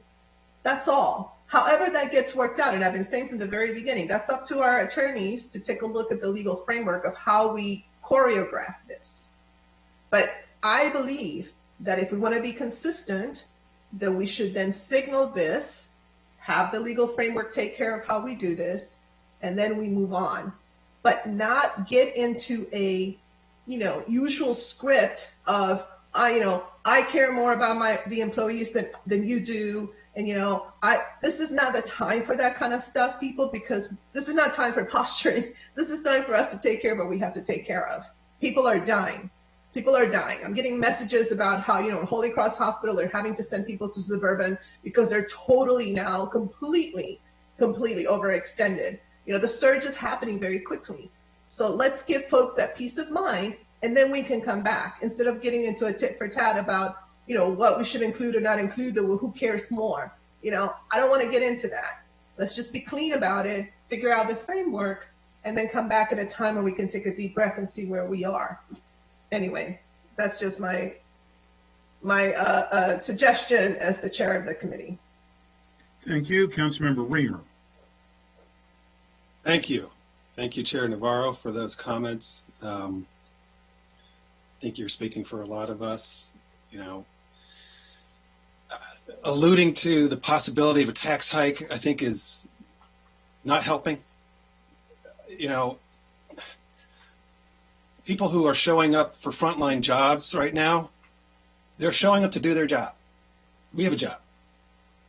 We have to look out for the finances of this county and ensure that we can provide continuity of services. And there's not really any way around it. I think the idea that we could come back in 6 months or whatever the timeline is and see where resources are, I think that makes sense. You know, Councilmember Navarro we've been talking about this. We've had the same conversation back when the resolution was introduced about continuity of services. You know, that was essentially the end game. So encouraging our unions to continue as though that's not really what we want doesn't help them. And, you know, I think we just have to do what we need to do. You know, there isn't money. And again, I have to say, others have made comments like this. Craig, you did. Oh, there is a big distinction in the world. It's between people who can predict that they have an income in 3 months, 6 months, a year, and those who can't. And all of us who can predict that we have a job are blessed, and we're fortunate. And, you know, I'm prepared to sacrifice just as anyone else is. So I think we just need to be thankful and move on. Thank you. Councilmember Albornoz. Thank you, Mr. President. I really appreciate Chairwoman Navarro's comments. I think she's absolutely right. I think that, you know, the overwhelming majority of the county's operating budget is made up in personnel and compensation. And so when you talk about reductions of programs and services, you're talking about the reductions of people. And we can use a lot of ploys, such as eliminating vacant positions. We can offer early retirement so that people take advantage of those buyouts. Those are all, we do furloughs, reduction in force. There are a number of tools at the county's disposal, but most of it relates back to personnel and compensation in some way, because that's where you have to cut from in order to make the reductions stick and work. And we're not going to have any more clarity in 9 days about what the overall budget picture looks like than we do right now. And so I think it would be wise and smart to project now and not, you know, obviously, literally, as Councilmember Navarro said, you know, extending a contract through September, which we all acknowledge is not something procedurally or logistically can happen. But in the same way that we are using that framework and making very difficult operating budget decisions, and I've been impressed thus far with the work within each of the committees to show really significant restraint, because there are a lot of important programs and services that we would love to be able to add right now, but we can't. And so I think taking a measured approach that keeps us as close to where we are right now in terms of continuity will make it easier for us on some level. It's not going to be easy, but easier to make difficult decisions later on down the line. And I hope that we don't have to revisit and come up with saving plan after saving plan as we have in the past, so that we provide some semblance of direction to our respective departments who have to carry out this important work and give them some level of predictability from an operational standpoint. But it's unfortunately very likely that we are going to have to go there. And while we are tapping into the reserves now, there is a threshold that we have to be very cautious that we don't go over, or other fiscal challenges will lay bare. And then we're going to be in an even more difficult position, because I suspect that this is probably a multi-year recession at this point, although we don't know how exactly that will work or how bad it will be. We just know it's going to be bad. So those are my thoughts. I just wanted to get them on the record, and that's how I feel at the moment. Thank you. Thank you. You know, and we have a couple other speakers. I think it needs to be said, and we've said it several times today, that continuity of services has been our goal for this budget from the very beginning. And obviously we don't negotiate in public. We don't negotiate with their employees, the unions. That's done by the county executive side. And it was done at a time when the world was, though it wasn't that long ago, the world is very different during that short period of time. So it's very necessary that we remind everyone that our goal is a continuity of services budget. I think that all of our goals is that we want to protect our hardworking and appreciate, let our employees know how much we very much appreciate them, and we certainly want to protect that we don't have layoffs, that we don't have anything other than what we believe is the best services we can do for our employees who give the very best services to our public. That is what we need to do.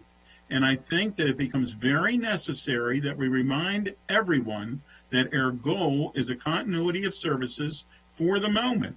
We said in the very beginning of this that there was some concern whether we could even do a continuity of services, that they, depending on our revenue, depending on what we're doing, that we might not be able to even do that. We believe we can. We believe because of the backfill from what the federal government is going to pay us that we're taking from our reserves. And to Councilmember Rice's point, not every dime is going to be replaced by the federal government, but many of those dimes are going to be replaced by the federal government. We did what we needed to do without regard, in many cases, for what the federal government was going to do. We're not going to allow any child in Montgomery County to be hungry. And that's if the federal government pays us back or doesn't. We're not going to allow our public to be unsafe. And that's if the federal government pays us back or not. It's very good that the federal government is, and we believe, hopefully, that the federal government will pay us even more towards those services. It's a backfill. It's not a front. We have to take money from someplace in order to do it. But I do believe that we need to remind each other that we're not going to negotiate this in public, but we have to remind our partners that this is a continuity of services budget, and that is what our goal has been all along. And with that, Councilmember Jawanda. Thank you, Mr. President. And I appreciate you reminding us of that. I think we need to look at reality in another respect here.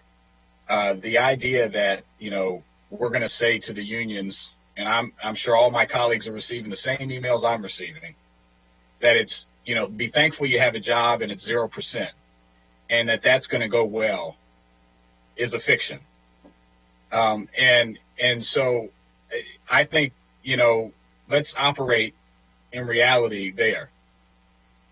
Also, at the same time, I think I agree that we all care about our employees. This is no one cares more or less about our employees. I will say that with all my colleagues. I believe that deeply. I think we do have deep disagreements on fiscal policy and on what's the approach that we take in recognizing how great our employees are, and should it be something as opposed to nothing, and what the parameters are. Great. We can have that policy disagreement, and we will, and we are. I am in the camp of there's something between zero and what's proposed. That's where I am. I think, there's not, none of us have a crystal ball. There's so many factors at play here. We are in the position, I agree, we're going to do the best we can to keep services and protect our residents. And let's remember, our employees are the ones that are delivering that service. And so we need to recognize that in some way. And I think there's this dichotomy of like nothing or everything. We shouldn't be talking in that way. There's other ways to approach this. The negotiations, another bit of reality. The negotiations that are going on, I know there's discussions that they're willing to forego increases for a long time into next fiscal year when we'll have more information. And if we come back to this again the next year, the idea that like this contract, if you give any increase at all, is we're not going to have money to fund our government. That's not true. So we come back again. Maybe it needs to be a smaller agreement, as far as the 1 year agreement. Okay, but let's just let them. We can give some direction, but I feel like we're getting pushed into a corner of nothing or everything, and let's not start there, because that's not going to go well for anybody. Thank you, Mr. President. Thank you, Councilmember Glaze. Thank you, Mr. President. Again, continuation of a really good conversation, listening to what everybody has said, and I think there is a sense clearly among the majority of the council. But I view this situation as a great flood, and we are doing everything we can to pile sandbags to protect our residents in terms of services and supplemental appropriations. But we know we don't have unlimited sandbags, and we don't know how high those floodwaters will go. And so the philosophical question, as has been mentioned, is what is a continuity of services budget that we have all agreed to. And to what Councilmember Jawando just said, that it's not all or nothing, and there's somewhere in between zero on what's being proposed, and I absolutely agree with that. And as has been mentioned before, we still don't know what the availability is, the usage for the $183 million coming in from the federal government to help with our COVID response. And that's been an ongoing question throughout these entire budget conversations, which is why we have been agreeing to support a continuity of services budget and putting parking items on a list or two to wait for further information. We've never said no to a number of items, but we just need clarification. And I think that's really where we are right now, that we just need to see what the fiscal reality will be, where support from the federal or state government will be to shore up our finances, which again are unpredictable, anywhere from 0.5% to 8.5% reductions in revenue. I think there are too many variables at play that nobody knows the answers to right now. And so being able to move forward in a fiscally responsible way, but absolutely keeping the door open for providing more support and resources where they're needed, however that is to be determined by us moving forward. That's what I'm hearing from my council members, my colleagues. I think that's the prudent thing to do. No one, especially not I, am shutting any doors, but there's just so many variables right now, and I think that there are many more conversations that need to be had. Thank you. Thank you. Councilmember Navarro. Thank you, Mr. President. Right. Again, just wanted to reemphasize that the framework is not all or nothing. The framework, if we agree, is to say that we would come back, that however it is structured legally, that we would do continuity of services, but that we would come back in the fall to figure out what we can do. So it's not an all or nothing scenario. At least that's, I want to make clear that, and it's what I've said to the union leadership. It's recognizing that we are in this total whirlwind right now with no idea of the scope quite yet. And therefore, let's give our employees the peace of mind that they will continue to have their job and their benefits, and that we appreciate the good faith in which they negotiated the agreements, albeit before the pandemic, and that we will come back to revisit this and see what we are able to do. But in the meantime, while we're trying to figure it all out, well, we don't understand yet, let's figure out however legally we structure it, a continuity of services approach that then we will revisit. Just wanted to make sure that that was clear. Thank you. Thank you. I have no other speakers from our council members, so let me turn to Mr. Trumka. Did you have anything else to add, or Mr. Howard, did you have anything else to add from your presentations? No. No, I think that after the council makes its decision on the bargaining agreements, as you've been discussing, we can circle back to the non-bargaining agreement topics that you need to make decisions on as well. Okay, and that was right. Okay. So, Mr. Drummer, did you have anything else to add from this? And then, if not, I'm going to turn to Councilmember Navarro, to the lead of government operations, to lead us through items 4A through 4D. Did you have anything else to add, though, Mr. Drummer?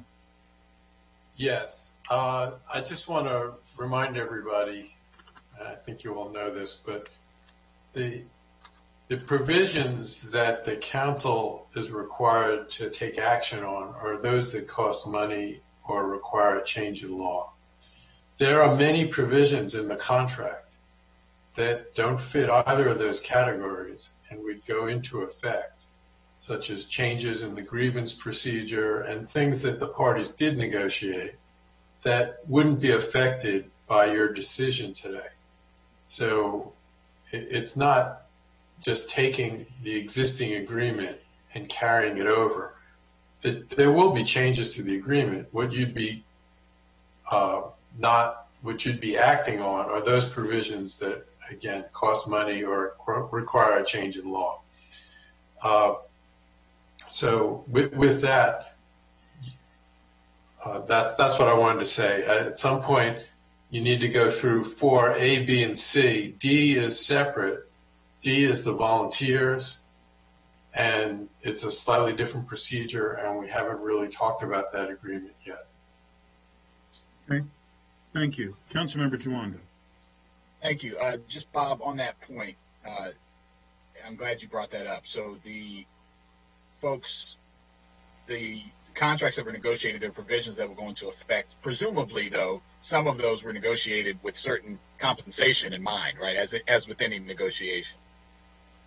Yeah, the provisions that I laid out in the packet all either cost money or require a change in law. Those are the provisions. But there are many other provisions that are not laid out in that decision sheet that are in that in those agreements that are adjustments to working conditions and ways that the executive and departments will deal with their employees that don't have a dollar figure or don't require a change in law, and they would go into effect without regard for what you do. There'd still be a new agreement. It just wouldn't include the money items or the items that require legislation or changes in regulations. Okay, thank you. And this is for Mr. Madaleno, who I see is with us. My understanding is there are one of those provisions that is related to revisiting the contract because of the financials and the unprecedented global pandemic that we're in, revisiting the financials of the contract in an earlier year, even though these are multi-year agreements. Is there flexibility in the current contracts as negotiated to revisit the financials in earlier years? Whoever is qualified to answer that question. Sure. With all three unions, they're multi-year agreements. The IFF contract did not have any economics beyond FY21. The other two contracts both have a condition where if certain broader economic conditions are met, then there's an automatic reopening of the economic issues. So the contracts have, automatic provisions for FY22, the FOP and Geo contracts. But if inflation was to be greater than a certain rate or below a certain rate, there's an automatic reopener of the economic issues. So what Mr. Drummer was saying, the other provisions stay in place, but we would revisit the economic issues. And it's hard to imagine that we wouldn't trigger all of those conditions and that we wouldn't be bargaining over economics with all three unions for FY22. Right. So just in plain language, if the economy continues to suffer the way it is and inflation rises, the economics, the cost of these agreements would be renegotiated in next fiscal year. For FY22, yes. Right. After, because we're considering FY21. Okay, thank you very much. Thank you. Councilmember Navarro, please. Thank you, Mr. President. So, Mr. Drummer, we do have for A, for B, for C, you were saying, I was wondering if we could do those in block. Are you saying the for D we would have to separate? Well, 4D is the volunteers, which, the agreement with the volunteers, which hasn't been talked about at all. You do have a similar decision with the volunteers, is any increases in any provisions in the contract that require money, or increases in money would then be, subject to council approval. And we haven't really talked about them. They weren't in the discussion from Mr. Howard and Mr. Trumka. That's all I was saying. But if you're going to do the same continuity of services budget, I guess you really could do all four at the same time. Okay. And just simply not approve any of the provisions that require an increase of funds or legislation, change in law. Well, Mr. President, so that's a question whether colleagues want to hear an overview of item 4D before we take the actual vote. In terms of the volunteer, I don't know if anybody wants to hear information about that particular contract, or should we just go ahead and proceed with the vote? Well, I believe that we should hear about the contract before we vote on it. So if we could be brief, if someone could give us a background on that so that we can vote on it, please. Okay. Happy to do that. The 4D is simpler. There are provisions in the packet for 4D on page 2 of my memorandum, which go through the increases. There's an increase in the association operating funds each year. The county provides a certain amount of funds to the volunteers organization for them to operate. The agreement requires this year to go up from $255,037 to $312,789. There's an increase in the length of service awards, which would go up by 3%. The length of service awards are certain akin to, it's not really a retirement plan, but certain benefits you receive depending on how long you've been a volunteer. That would go up by 3%. There's also a nominal fee that's paid to volunteers based on how often they actually work, and that would go up. There's two different categories, Tier 1 and Tier 2. Tier 1 would go up from $455 to $500, and Tier 2 from $700 to $800. The volunteer basic orientation course is actually the exact same as last year, so that's really not an increase. The training is not an increase.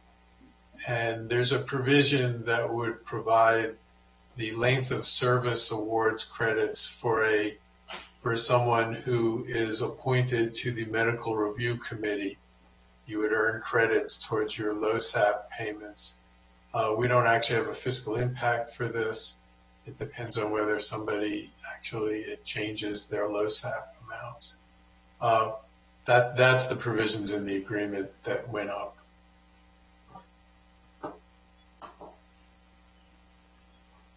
Okay.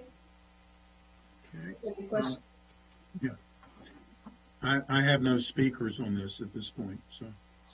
Okay, so I think then what I'll do is move item for A, B, C, and D for us to reject these particular, all of these agreements with the caveat and the hope that we can find common ground to treat this as continuity of service and allow ourselves to be able to come back in possibly perhaps in the fall to then revisit and be able to then make some decisions about things that, either components or the entirety of the agreements, but to give ourselves that time to preserve a continuity of service framework. Since the only way that we can proceed to achieve this is by rejecting the contracts per the law, then that is the motion that I make. It has been moved by Councilmember Navarro. Is there a second? Second. Second. Who was the first second? Was that Reamer. Councilmember Reamer? It was moved by Councilmember Navarro, seconded by Councilmember Reamer. All those in favor, please raise your hand. And that carries unanimously. Thank you very much. All right. Mr. President? Yes. I had emailed you about a question on the. I'm sorry, and I missed it. That's my fault. Please. And I wanted to do it before the vote because I am unclear on the second phrasing of the. I don't understand exactly what the motion means on the second half of it. I'm fine with the rejecting, but I think the to send it back to have further negotiation. I'm just unclear on the direction that was given on the second half of the motion and how staff is interpreting that and what that means. I think what I will speak as the person who made the motion. We are rejecting the contracts. Now it triggers a time where there would be negotiations. The council president is going to appoint somebody to represent us. I think that obviously the ultimate goal is for us to have an opportunity to come back and revisit either, the entirety of the contract. Look, if things are great, we take a vote. We might be able to adopt the entirety. If not, there may be some pieces that we can adopt. But most urgently is the notion of looking at this from the framework of continuity of operations so that we're able to continue, as we're operating right now, with the ability to come back and revisit. That is the framework with which, it is hoped that these negotiations would be treated. But obviously, now is when that 9-day, kicks off, and then we'll see where it takes us. Thank you. Thank you. And Mr. Drummer, just so we're clear, does the 9 days start right now, or does it start tomorrow? How does that work? What are the provisions for the 9 days? Well, the law says it says you reject by May 1st, they have to come back by May 10th. If you extend the time period, the days get extended. I count starting tomorrow, so 6, 7, 8, 9, 10, 11, 12, 13, 14. So they have to come back. It starts really today, and they have to come back by, before the 14th, on the 13th. Okay, very good. Thank you very much. All right, so we are now moving on all the way up to number 7 on our agenda. Mr. President, we need to take votes on the non-collective bargaining provisions. Right. All right. So if on pages 1 and 2 of the packet for items 5 and 6, you can see the council staff's recommendations. There's a recommendation to support the group insurance provisions that I went through, as well as the OPEB funding, the allocations for retirements, and there's some other compensation NDAs, which are there's no change under the same services or the continuity of services provision. The funding for the employee compensation and benefit adjustments NDA whatever the final decision on that would be consistent with the decisions that are made on the pay adjustments, as well as for non-represented employees, the recommendation is to make those decisions in the final budget consistent with the decisions for represented employees, and then also with the outside agencies to request that they make similar decisions for their pay adjustments as the council will make for county government. So that is the entire block of non-collective bargaining related decision points. Okay. So moved. It's been moved by Councilmember Navarro, seconded by Councilmember Reamer. I have no speakers for this. All those in favor, please raise your hand. That carries unanimously. Thank you very much. Anything else, Mr. Howard? Nope, that's it. Okay. So we're now going to move on to number 7 on our agenda, which is the work session for the FY21 operating budget. It's the Montgomery County Police Department, and I'm going to turn to Susan Farag and ask her to please lead us through. Good morning, everyone. I've tried to activate my video, but there you go. Okay. For the FY21 executive recommended budget for the police department, it's approximately $288 million, and that involves 1,902 FTEs. This is a significant decrease from last year's budget of about $7.2 million and almost 70 FTEs. Most of that, the majority of that, is reflecting the shift of the Office of Animal Services out of the department to create its own standalone non-principal agency, which is briefly described in the overview on page 1 of your packet.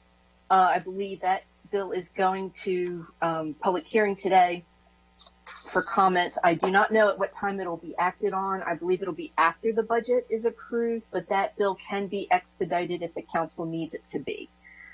With respect to the police department budget, there were 4 items that were added that indicated service impacts, and I'll go through these briefly. I've listed 3. One includes the compensation adjustment that I'm not recommending for inclusion moving forward.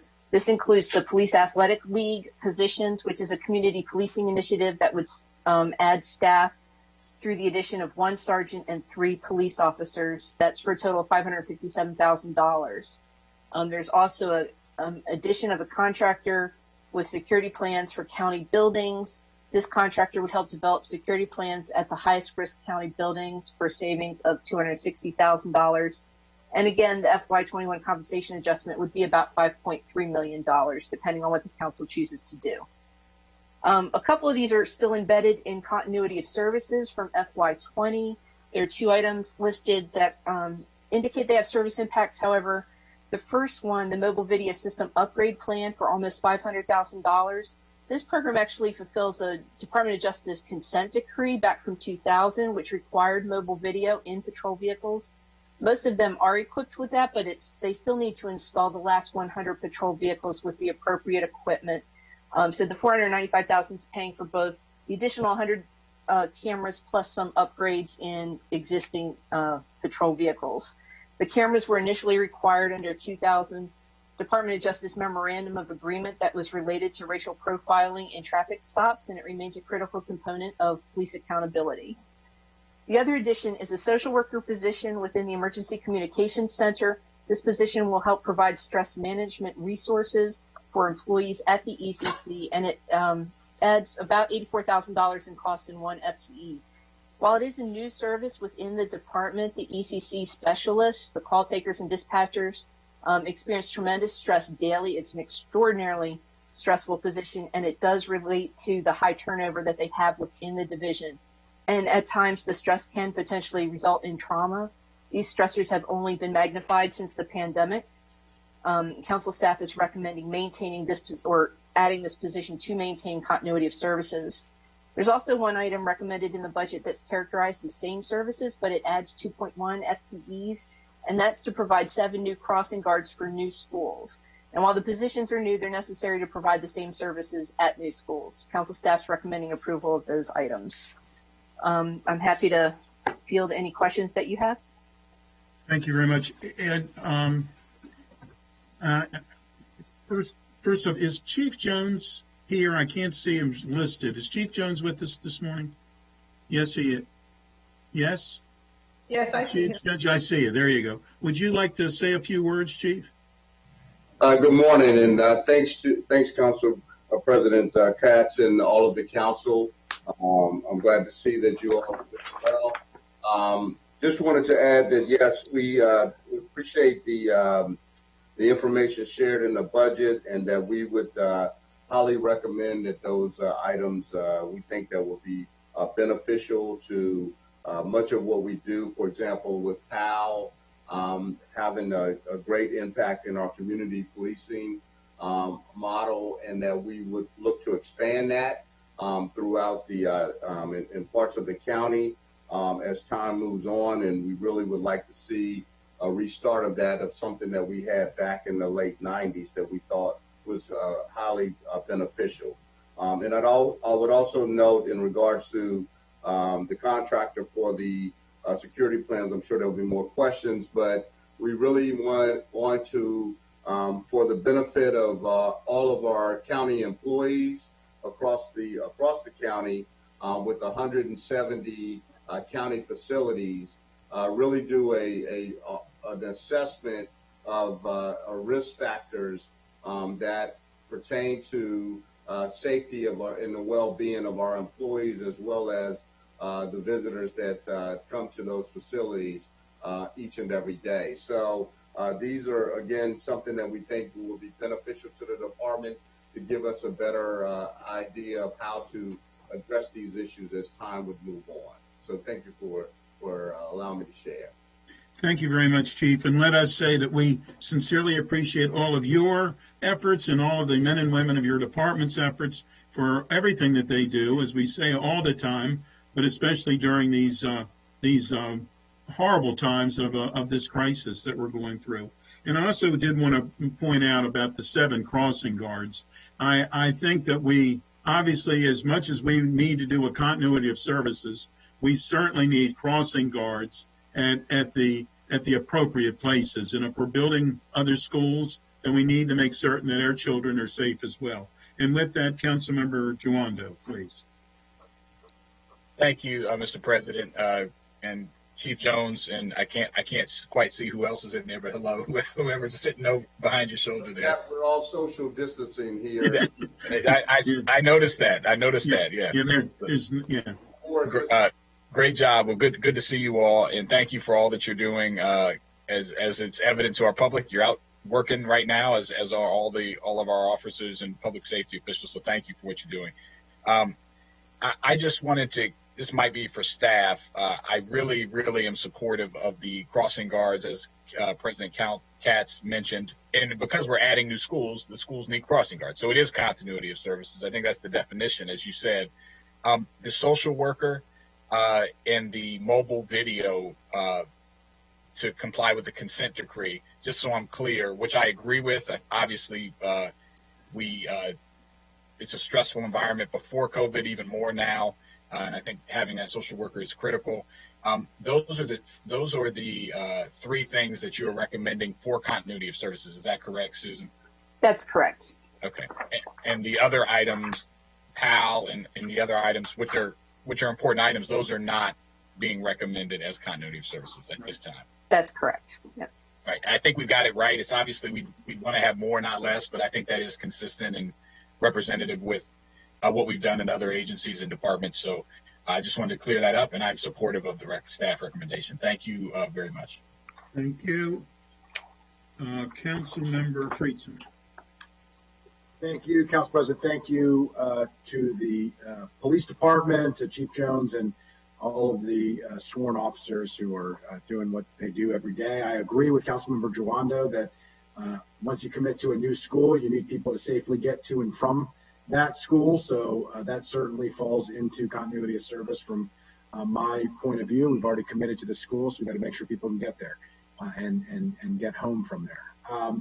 Quick question, just building upon what Councilmember Giwando had mentioned on the mobile video system upgrade.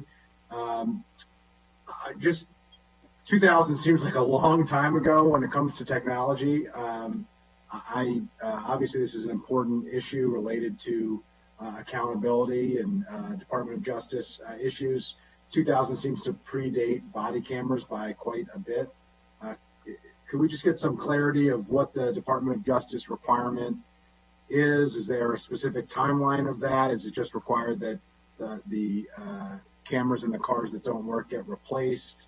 You know, what is the $495,000 expenditure based off of, and how does that program work? If you just give a little more clarity, I'm just not familiar with it, and maybe some other colleagues are more familiar with it than I am. Chief, did you want me to try to answer that question? Yeah, you can start it, and I can fill in. Okay, my understanding of it was a memorandum of agreement back in 2000, but the police department was a little bit late getting underway installing these cameras. I'm not quite sure of the year, but I believe it was a priority of Chief Majors when he first came in to lead the department, and they got the bulk of the cameras installed on the patrol vehicles who are out doing the traffic stops and the other related types of work that would involve contact with civilians. But because of the recession and other things that were going on, it wasn't fully funded to do every single patrol vehicle they've had out there. In addition, Chief Major also had several staffing plans for several years that increased the number of patrol officers that were actually out there doing work. I believe it was over 50 over a 3-year period. So there's more patrol vehicles that have to be outfitted. 100 vehicles were not outfitted. This money helps in part to replace those or to install those, but they also have to stay on the same type of uniform platform. And a lot of the old cars have Panasonic I believe Interceptor, but I'm not quite sure of the terminology there. And they're moving to Axon. So there is a cost savings built in on making sure that the platform is uniform so that they can continually upload the data to the evidence.com website where it's all stored in the cloud. So there's actually some savings built in there by staying on one platform. I don't have the exact details of that, but I can return and get that for you. And part of that platform is the existing video platform for our body-worn cameras, Right. as well as our interview rooms, and we'd just be dealing with one particular platform that would be consistent across the board and make it easier, and I believe also with the cost savings that, so we are not dealing with two different environments to actually to bring the video or to pull the video down out of the cloud. We'd actually be going to one location. Okay. Thank you. Appreciate the clarity. Thank you. I do believe it's necessary that we remind ourselves that it's necessary to fulfill our obligations for a consent decree. So I think that's something that really should have to be. And as far as the social worker position, you know, we needed this before, and we could argue that it really, stress has gotten greater because of the COVID-19. So I believe that those are related as well. Vice President Hucker. Thank you, Mr. President. I think everything's been said. Chief, grateful for your service and your whole team, and very supportive, especially of the need for the social worker for stress management in these times, and the crossing guards. My only question was, Susan, does the crossing guards, do they get hired now, not knowing when the schools reopen, or is there any? I actually don't know the hiring process. I'd have to get back to you if Chief Jones doesn't have that either off the top of his head. Okay. Anyway, no big deal. Thank you. Yeah, it'll take a process. We will begin the hiring process as early as July, as putting the applications out.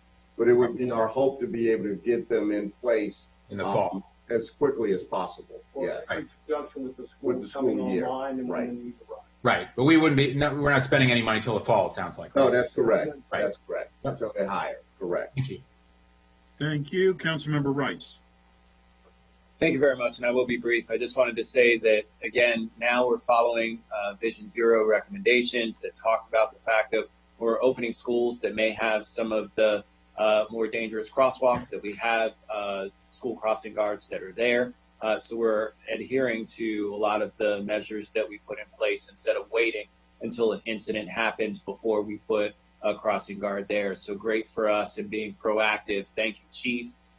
Thank you for continuing that commitment and making sure that our school children are safe as they go to and from school. Thank you. Thank you, sir. Thank you. I have no other speakers, but I can't make a motion. Who would like to make a motion, please? So moved. Vice President Hucker, and was that Councilmember Rice? Right. And Councilmember Rice was the second. All those in favor, please raise your hand, and that carries unanimously. Again, Chief, thank you very much. Next, we're going to go to Susan Farong on the Animal Services Division. And Susan, if you could lead us through, please. Sure. Again, as I had mentioned earlier, this is the recommendation by the county executive to split apart the Office of Animal Services Division from the police department, and all of the related services will shift into this new non-principal agency. The executive's recommended budget for this is approximately $8 million with 76 full-time positions. I did just put in a note about an increase from FY20 costs, even though those were the costs within the police department. Again, it's obviously a new agency, so it doesn't have a technically true FY20 cost. I'm recommending a reduction of about $274,000. There's a typo on my front page, which I will fix and rerun the packet for you. All items are shifting over. There is one addition of a new staff veterinarian for approximately $98,000, which I'm not recommending for approval at this time due to the new staff position. Again, the compensation increase too, which is $176,000. So council staff's recommending a reduction total of $274,000 in this budget. The core mission of the office to provide high quality sheltering and care to the homeless, abused, and neglected animals in Montgomery County, and to ensure the safety and welfare of county residents will not change. There is one chargeback item to an investigator who will remain in the police department, but will help with investigative services related to animal services. The remainder of the proposed budget fully supports continuity of services, and council staff's recommending approval of the remainder of the budget. Okay. I have no speakers on this. Would someone like to make a motion, please? So moved. So moved. It was moved by, I was looking the other way. Yeah, it was moved by Albert, seconded by Councilmember Rice. Yeah, and Greg actually pointed next to you. That was very good. If everybody had the same picture there. Councilmember Friedson made the motion. Councilmember Rice used his thumb. All those in favor, please raise your hand. And that carries unanimously. Thank you.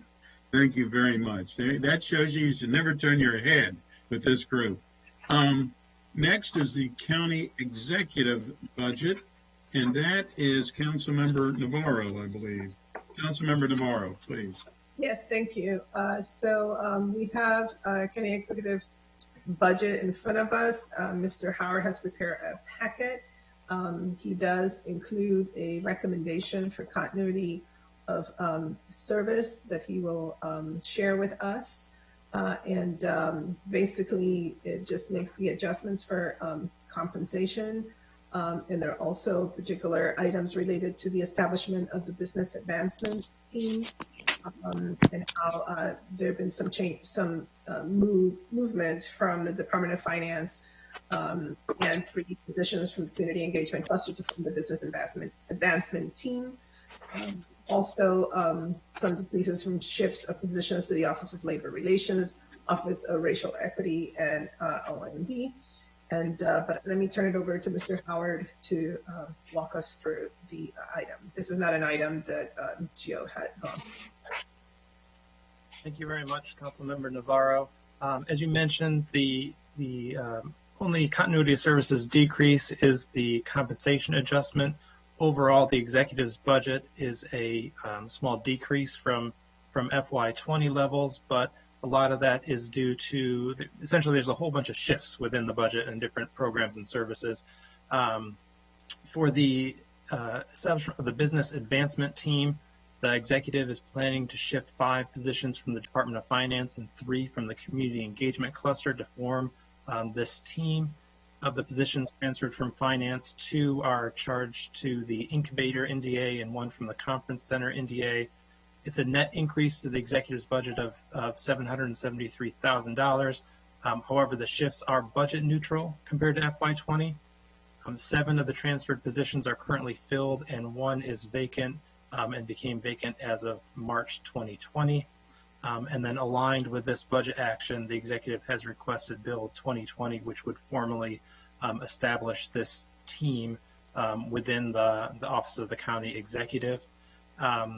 We've talked about some of the shifts to other offices in the other departments, and we'll talk about the labor relations piece in the next set of budgets that we discuss.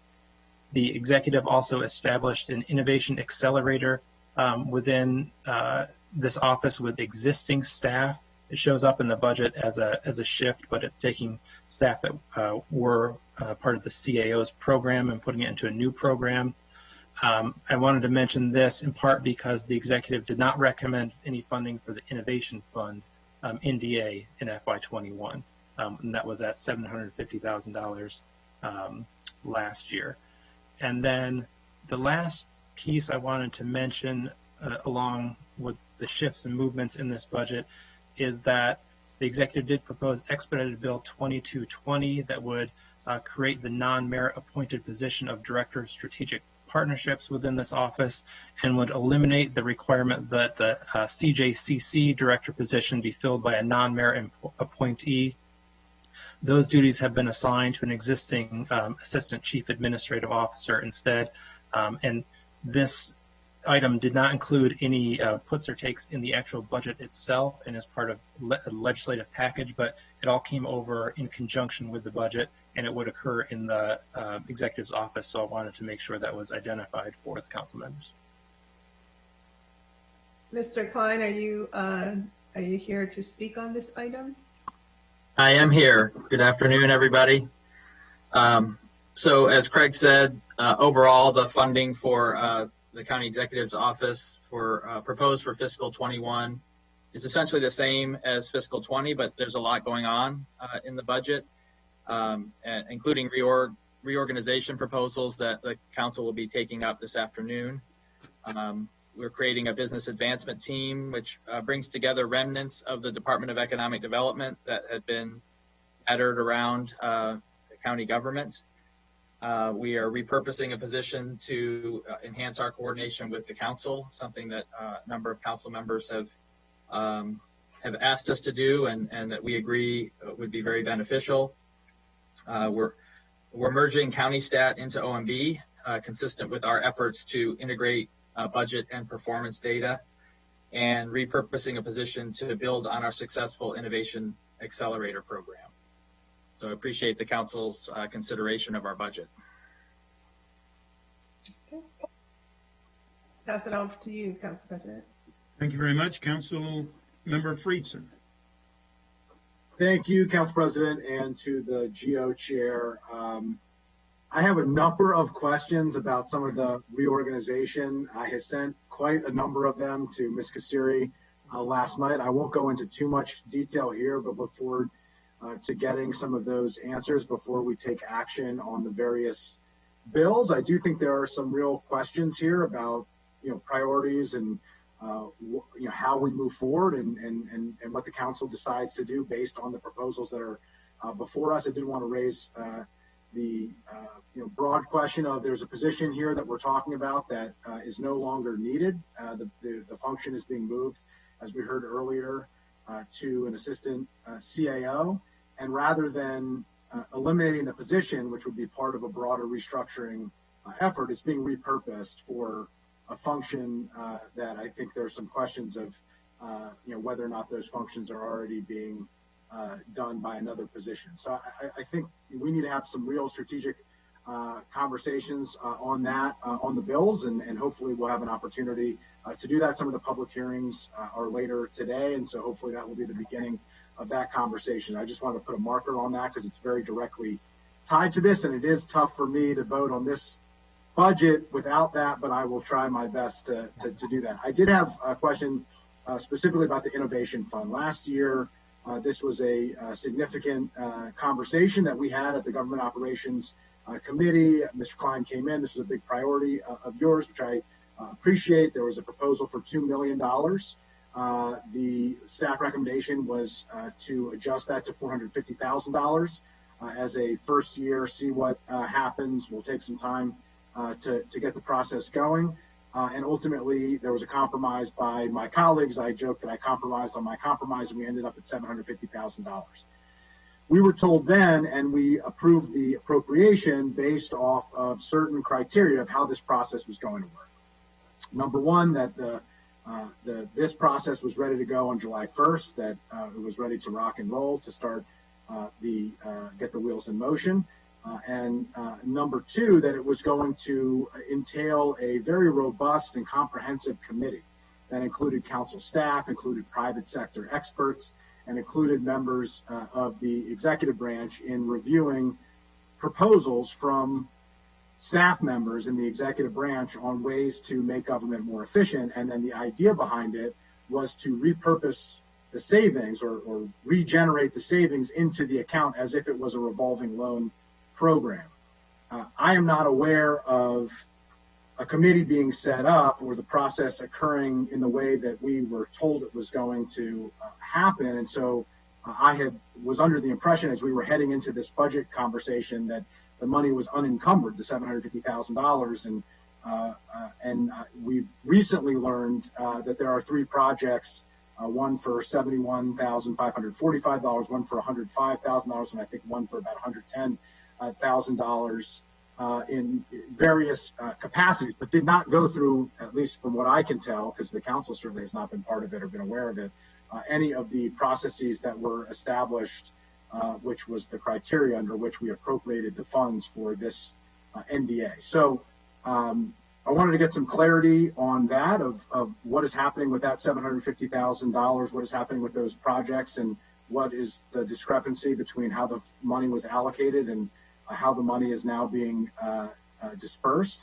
And number two, Because this was approved last year as effectively a revolving loan program, I understand that the $750,000 is not included in this budget, but what does that mean for the existing money, both any funds outstanding that might have gone out already, or the prospect of this program continue? Does that mean that this program is going to discontinue, or does that mean that the $750,000 has already been appropriated last year will stay and will continue in a revolving loan program type of process? Sure, thank you for the questions. As we were putting the budget together, we were building the Innovation Fund program, soliciting proposals from our departments, and then COVID-19 hit us, and what COVID-19 has I think really highlighted is the need for us to accelerate our automation and other technology to allow for effective remote work as well as customer self-service. And so, because of how COVID-19 scrambled a lot of things, it changed our focus on these innovation dollars. And let me talk about that. The plan, as you stated, Councilmember Friedson, it was to make loans within the organization for projects that would return hard dollar savings or new revenues that would then repay the loans and make this a revolving fund. We wanted to prove the concept before asking for new funding, and that's why we didn't request additional funding in the fiscal 21 budget. Now, what we're looking at is, we still prefer projects that will return a hard dollar savings, but we do think there's an urgency to investing in automation and other, whether it's technology or business process improvement, that will allow us to work effectively remotely, which we see as a big part of the future of how work gets done in county government, and also, as I said, to allow our customers to obtain and access services and information remotely, without having to travel and have face-to-face interaction and paperwork that may be unnecessary. And so the projects we're looking at now are along those lines. They may not necessarily return a hard dollar savings, although we're confident that they will return savings in the long run and make us more effective in this new way of doing work. So, and Fariba has something, I'll let Fariba has something to add to that. Follow up, yeah. Sure. You're muted, Fariba. Yeah. Councilmember Friedson, first of all, thank you for all your questions, and we are working on them to formally submit to you. I have Michael Baskin on the line. I think you actually specifically asked what process was followed, and I think it's important for us to explain what process will be followed, because you initially talked about the committee. So if interested, I have Michael on the line can explain. So we did actually follow a process. And even right now, there are some other consideration for that. But Michael has been busy with accelerator course as well. But initially, you are right. We actually, so if interested, Michael's on the line to explain the process that was followed to even assess initial, how do we divvy up the funds, or how do we select the projects?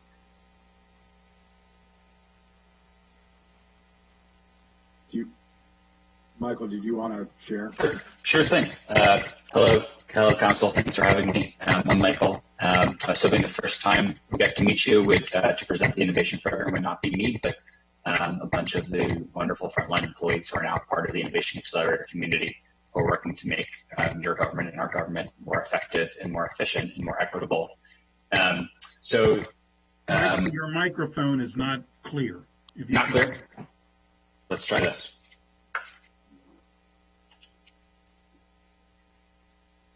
Now we can't hear you at all. Better now? Yep, much better. Can you hear me now? Yes. Okay, great. Hi, Council. I'm Michael. I'm glad to get to meet you guys and appreciate having the opportunity to talk today. So I was hoping the first time we talked about innovation would not be me, but would be many of the employees who have taken part in the Innovation Accelerator program and who are working to make changes. They've launched over 100 projects without any new budget, without any new technology, without any new staff involved. And I say that because I want to own full responsibility for the current state of the Innovation Fund. When I came on board 7 months ago, I made the choice to be as careful with taxpayer dollars as possible. So designed the first iteration of the Innovation Fund program in conversations with Los Angeles, Chicago, and Baltimore have similar funds to try to set up a process that looked at, that solicited ideas and looked at how to fund those in a respectful way. But I spent my energy on the Innovation Accelerator program, where the core premise is that there's lots of things that we can make better without spending any new budget. And I want to make sure that when people think about how to do innovation and employees think about how to do innovation, we never wait for new budget.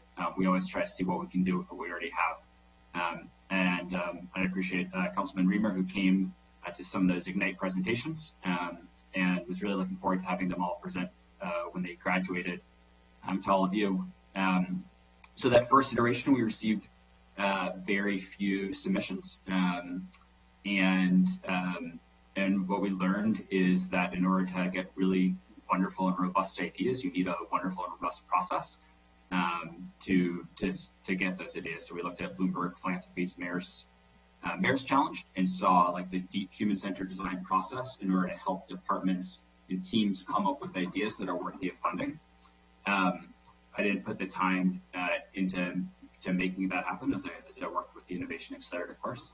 When COVID happened, we decided to switch this over to think about how we can bring services online to keep people safe, even if those create soft dollar savings, so savings in people's time instead of hard dollar savings where they can directly repay the loan. And so we received about 14 submissions.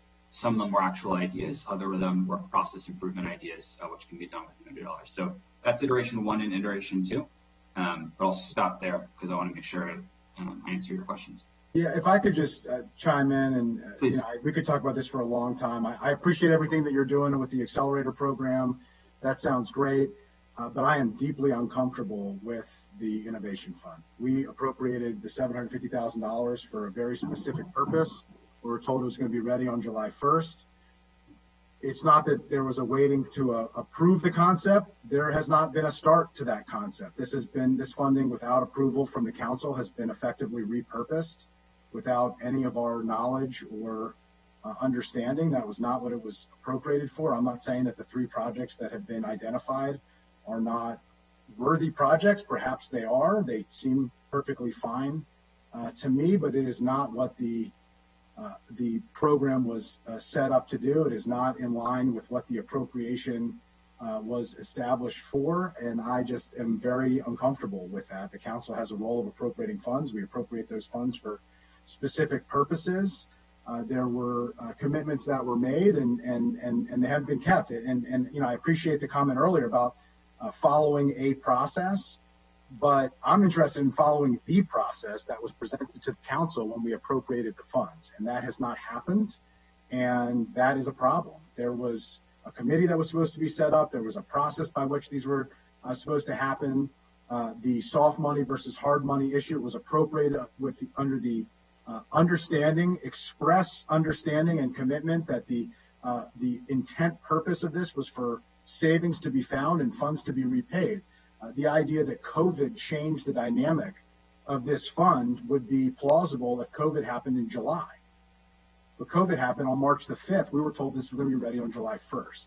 And I just think that it is inappropriate the way that the fund is being used. It's not a judgment on any of the individual projects, but I think the council should have been approached and formally requested for us to approve a change in how this was going to be used. So my suggestion for colleagues is that we zero out this fund. We start from ground zero in the future budget after we have the conversation later in the summer to determine how we're going to get out of this this challenge, that any remaining funds be used for one-time COVID savings, and any project that you currently have, if the funding has already been committed, that you come to the council and receive approval based on where it is in the process for each of those 3 programs. And I don't believe that the fund should be spent unless that happens. I understand and I accept full responsibility. I'm sorry we didn't meet your the expectations of the council. Thank you. Councilmember Glass.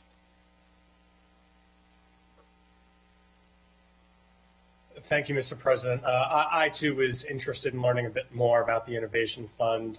Councilmember Friedson acknowledged most of my questions, quite frankly, and so then I'll just quickly add, as this crisis has shown us, we are capable of making change and making it quite quickly. And so whether or not there is this fund to help innovate, with all of you who are participating in this section of this conversation, as the leaders within the county executive's direct office, I would charge you with continuing to think outside the box and being able to cut the red tape when necessary, which is pretty regularly, quite frankly. And so let's learn from this crisis, and whether or not it is through a $750,000 fund, change is possible. Change can be done quickly, and I hope that we do enact change coming out of this crisis. Thank you.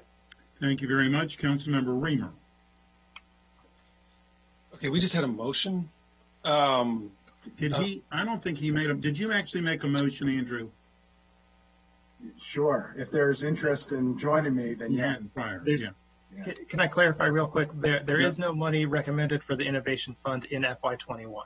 So there's no budget. There's FY20 money though is the question, and the money, and as I heard it earlier, based on the explanation, the thought process is for the money to carry over. No, is that not accurate, Mr. Klein? That, or are you intending to spend as much of this money out of the 3 projects that you have, and then allow it to zero out, and then come back at a later date?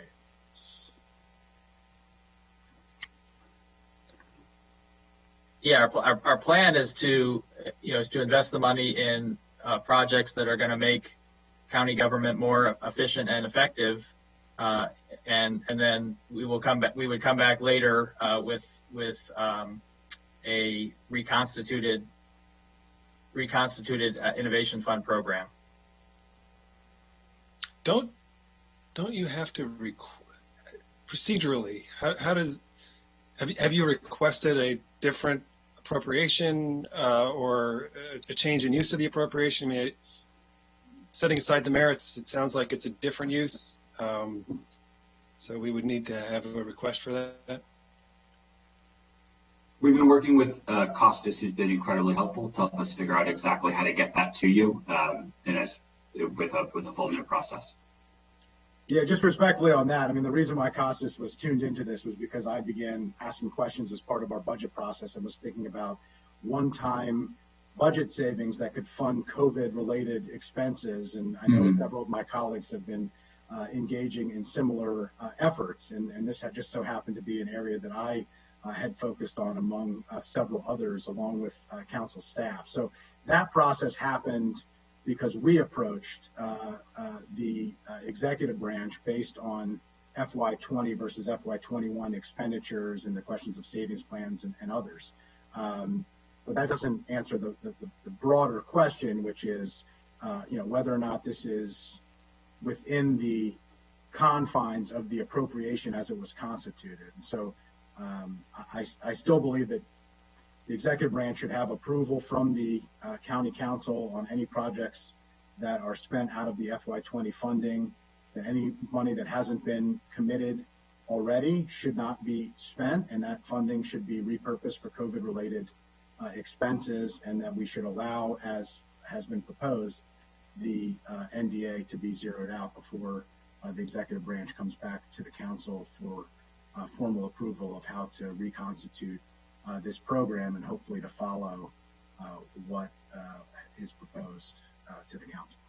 Okay. I mean, we had communication with council staff about this this change, and we'd be happy to bring the projects to the council for your review.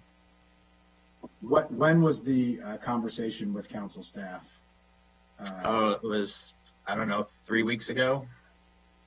Yeah, I mean that's my point. It happened after the conversations had begun, where council members were asking questions about specific processes. It was not a proactive effort on behalf of the executive branch acknowledging that this was a different use of the funds. That's the broader point that I was making. But anyway, I made the motion. I appreciate it. Like I said, I'm not indicting any particular viewpoints towards any of the specific projects, but I do have a real concern with the process and the council's institutional role as the appropriator of funds for specific purposes. Right. Just so I understand the motion, though, the motion is we're dealing with the FY21 budget, and in the FY21 budget, there are no funds. Is that correct, Mr. Howard? Yes, that's correct. I think for the FY20 current issue that Councilmember Friedson has asked about, I would suggest that staff kind of work on this and bring something back to the council to deal with what the process should be for spending that money or not spending that money and how that would work. Is that me with your approval, Councilmember Friedson? Yes, I would just acknowledge that as part of the budget process, we have taken up things like OPEB savings plans and others that are related to FY20 expenses, but I'm happy to allow for council staff to work with the executive branch. I would just note that it's not the decision of staff and it's not the decision of the executive branch to determine appropriations. It is the only and exclusive authority of the county council.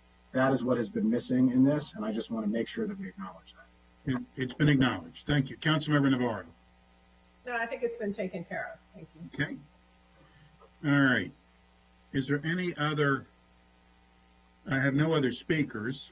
Councilmember Navarro, did you want to make a motion? Yes, I move the staff recommendation, and I guess we'll come back to the issue of the Innovation Fund.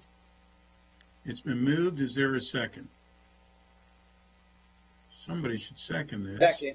It's been moved by Councilmember Navarro, seconded by Councilmember Rice. We're getting close to lunchtime, I guess. Councilmember Rice, all those in favor, please raise your hand, and that carries unanimously. Thank you very much. The next item is, Councilmember Navarro, is Office of Human Resources. Thank you, Mr. President. So this is another item that the Geo Committee did not discuss, but Mr. Howard has prepared a packet, and it includes, obviously, the general fund recommendation, the executive for this budget item, as well as the employee health self-insurance fund. And there is a recommendation for continuity of services. We'll have Mr. Howard go through it. The only thing I will note is that we continue to need a comprehensive review of non-merit position descriptions. As we discussed all of last year, as we were doing a lot of work on the council, we still have a large number of non-merit positions which do not have written position descriptions. So we have been working, with Mr. Attila, and we'll continue to do so, but it is going to be really important for us to finalize that. But other than that, let me turn it over to Mr. Howard to go through the recommendation. And I see Mr. Attila is here as well. Okay. Thank you very much. Yeah, as you mentioned, Councilmember Navarro, there's two components to the OHR budget: the general fund and the employee self-insurance fund. Council staff's recommendation for the general fund is a decrease under the continuity of services of $793,000 from the executive's recommendation, and the self-insurance fund is a decrease of $45,000. In the general fund, the decrease would include compensation adjustments, as we've discussed for other departments and agencies.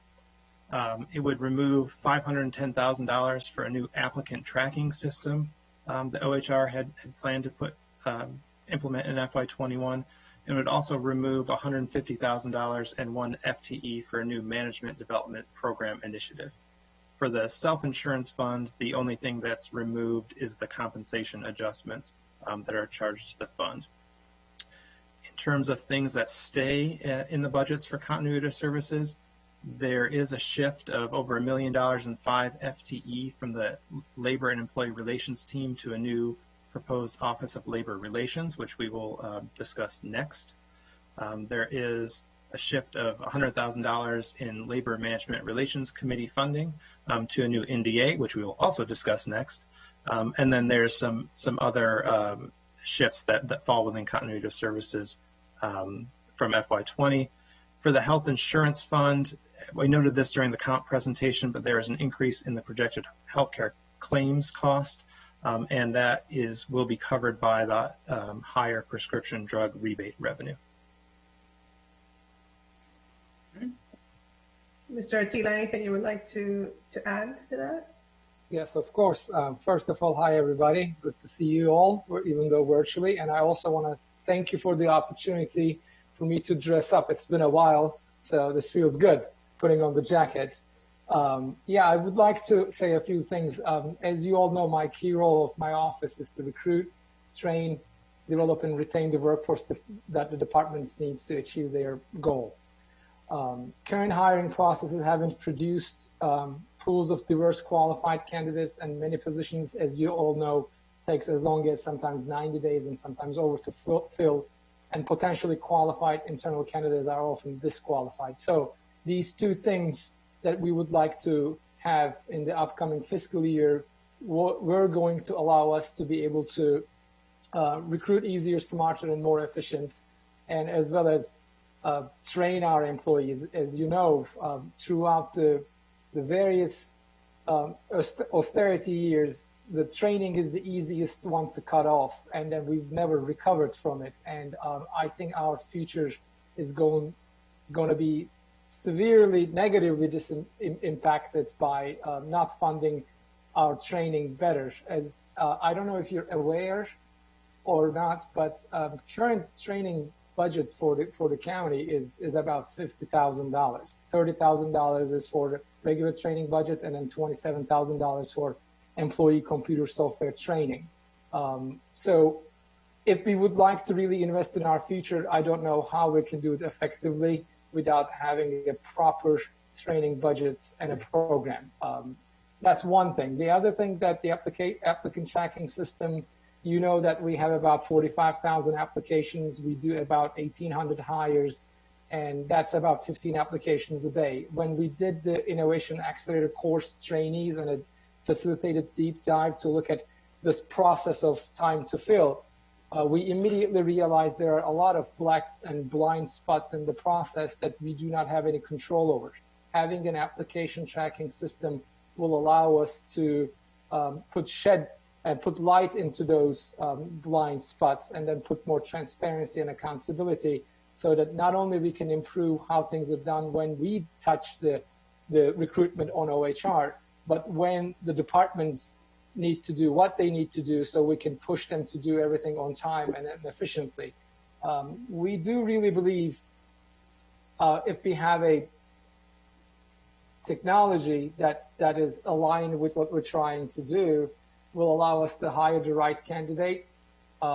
New employees can fill out their relevant paperwork before the first day. It could lead to significant time savings on the new employee orientation. Although we're doing it virtually right now, it will reduce paper, reduces errors because we don't have to do anything, and then meaning manual data entry.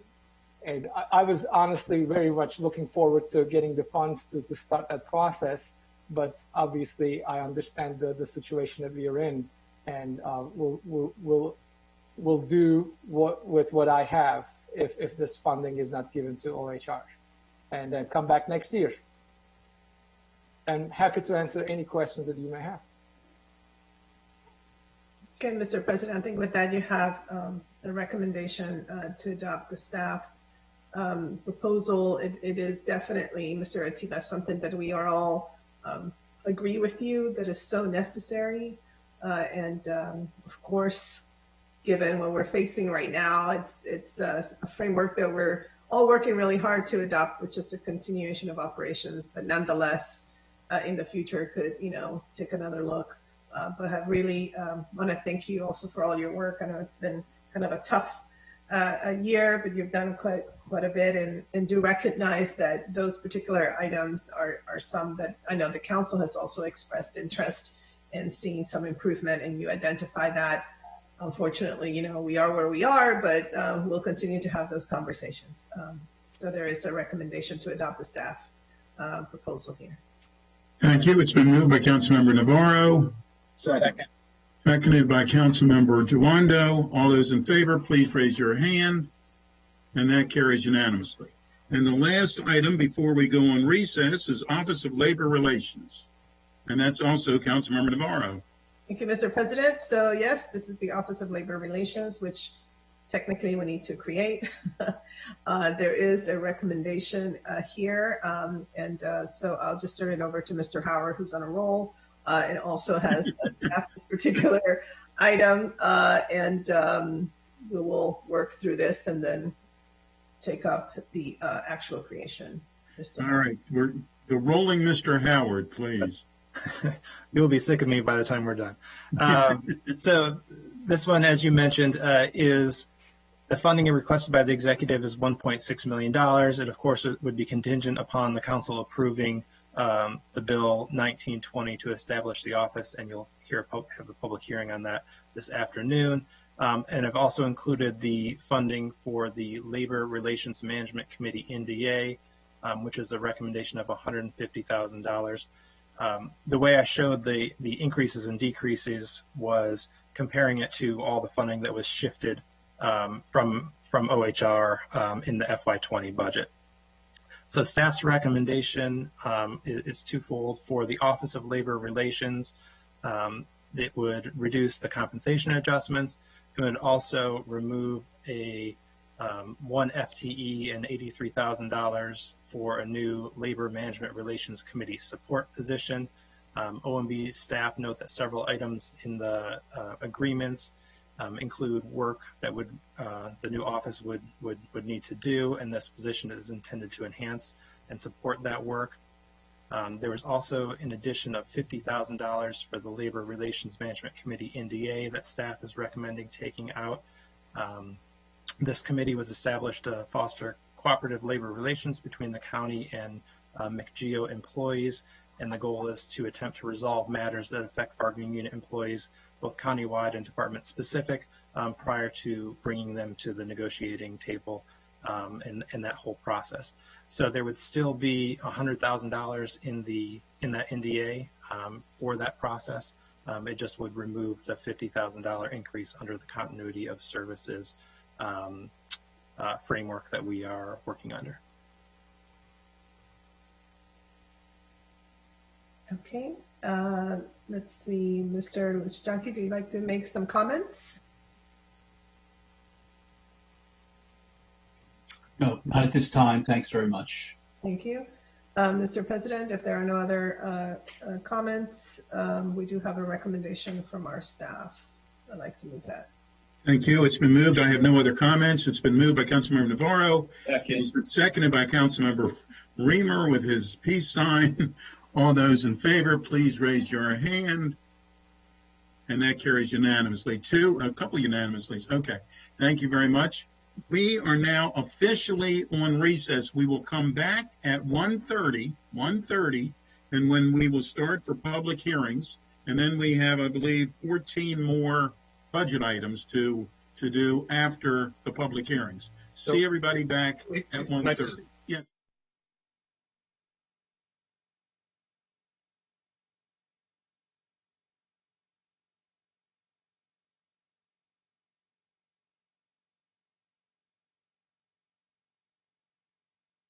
Or more to talk about this, but we'll keep looking for what's going on in this new report. ThriveMontgomery.org is the place for people to learn more. ThriveMontgomery.com. ThriveMontgomery.com. That's the website. You just type in Thrive Montgomery. it'll take you there. Well, thank you so much, Khalid, for giving us an overview of where things are right now and what the county can expect going forward. Look forward to having you again.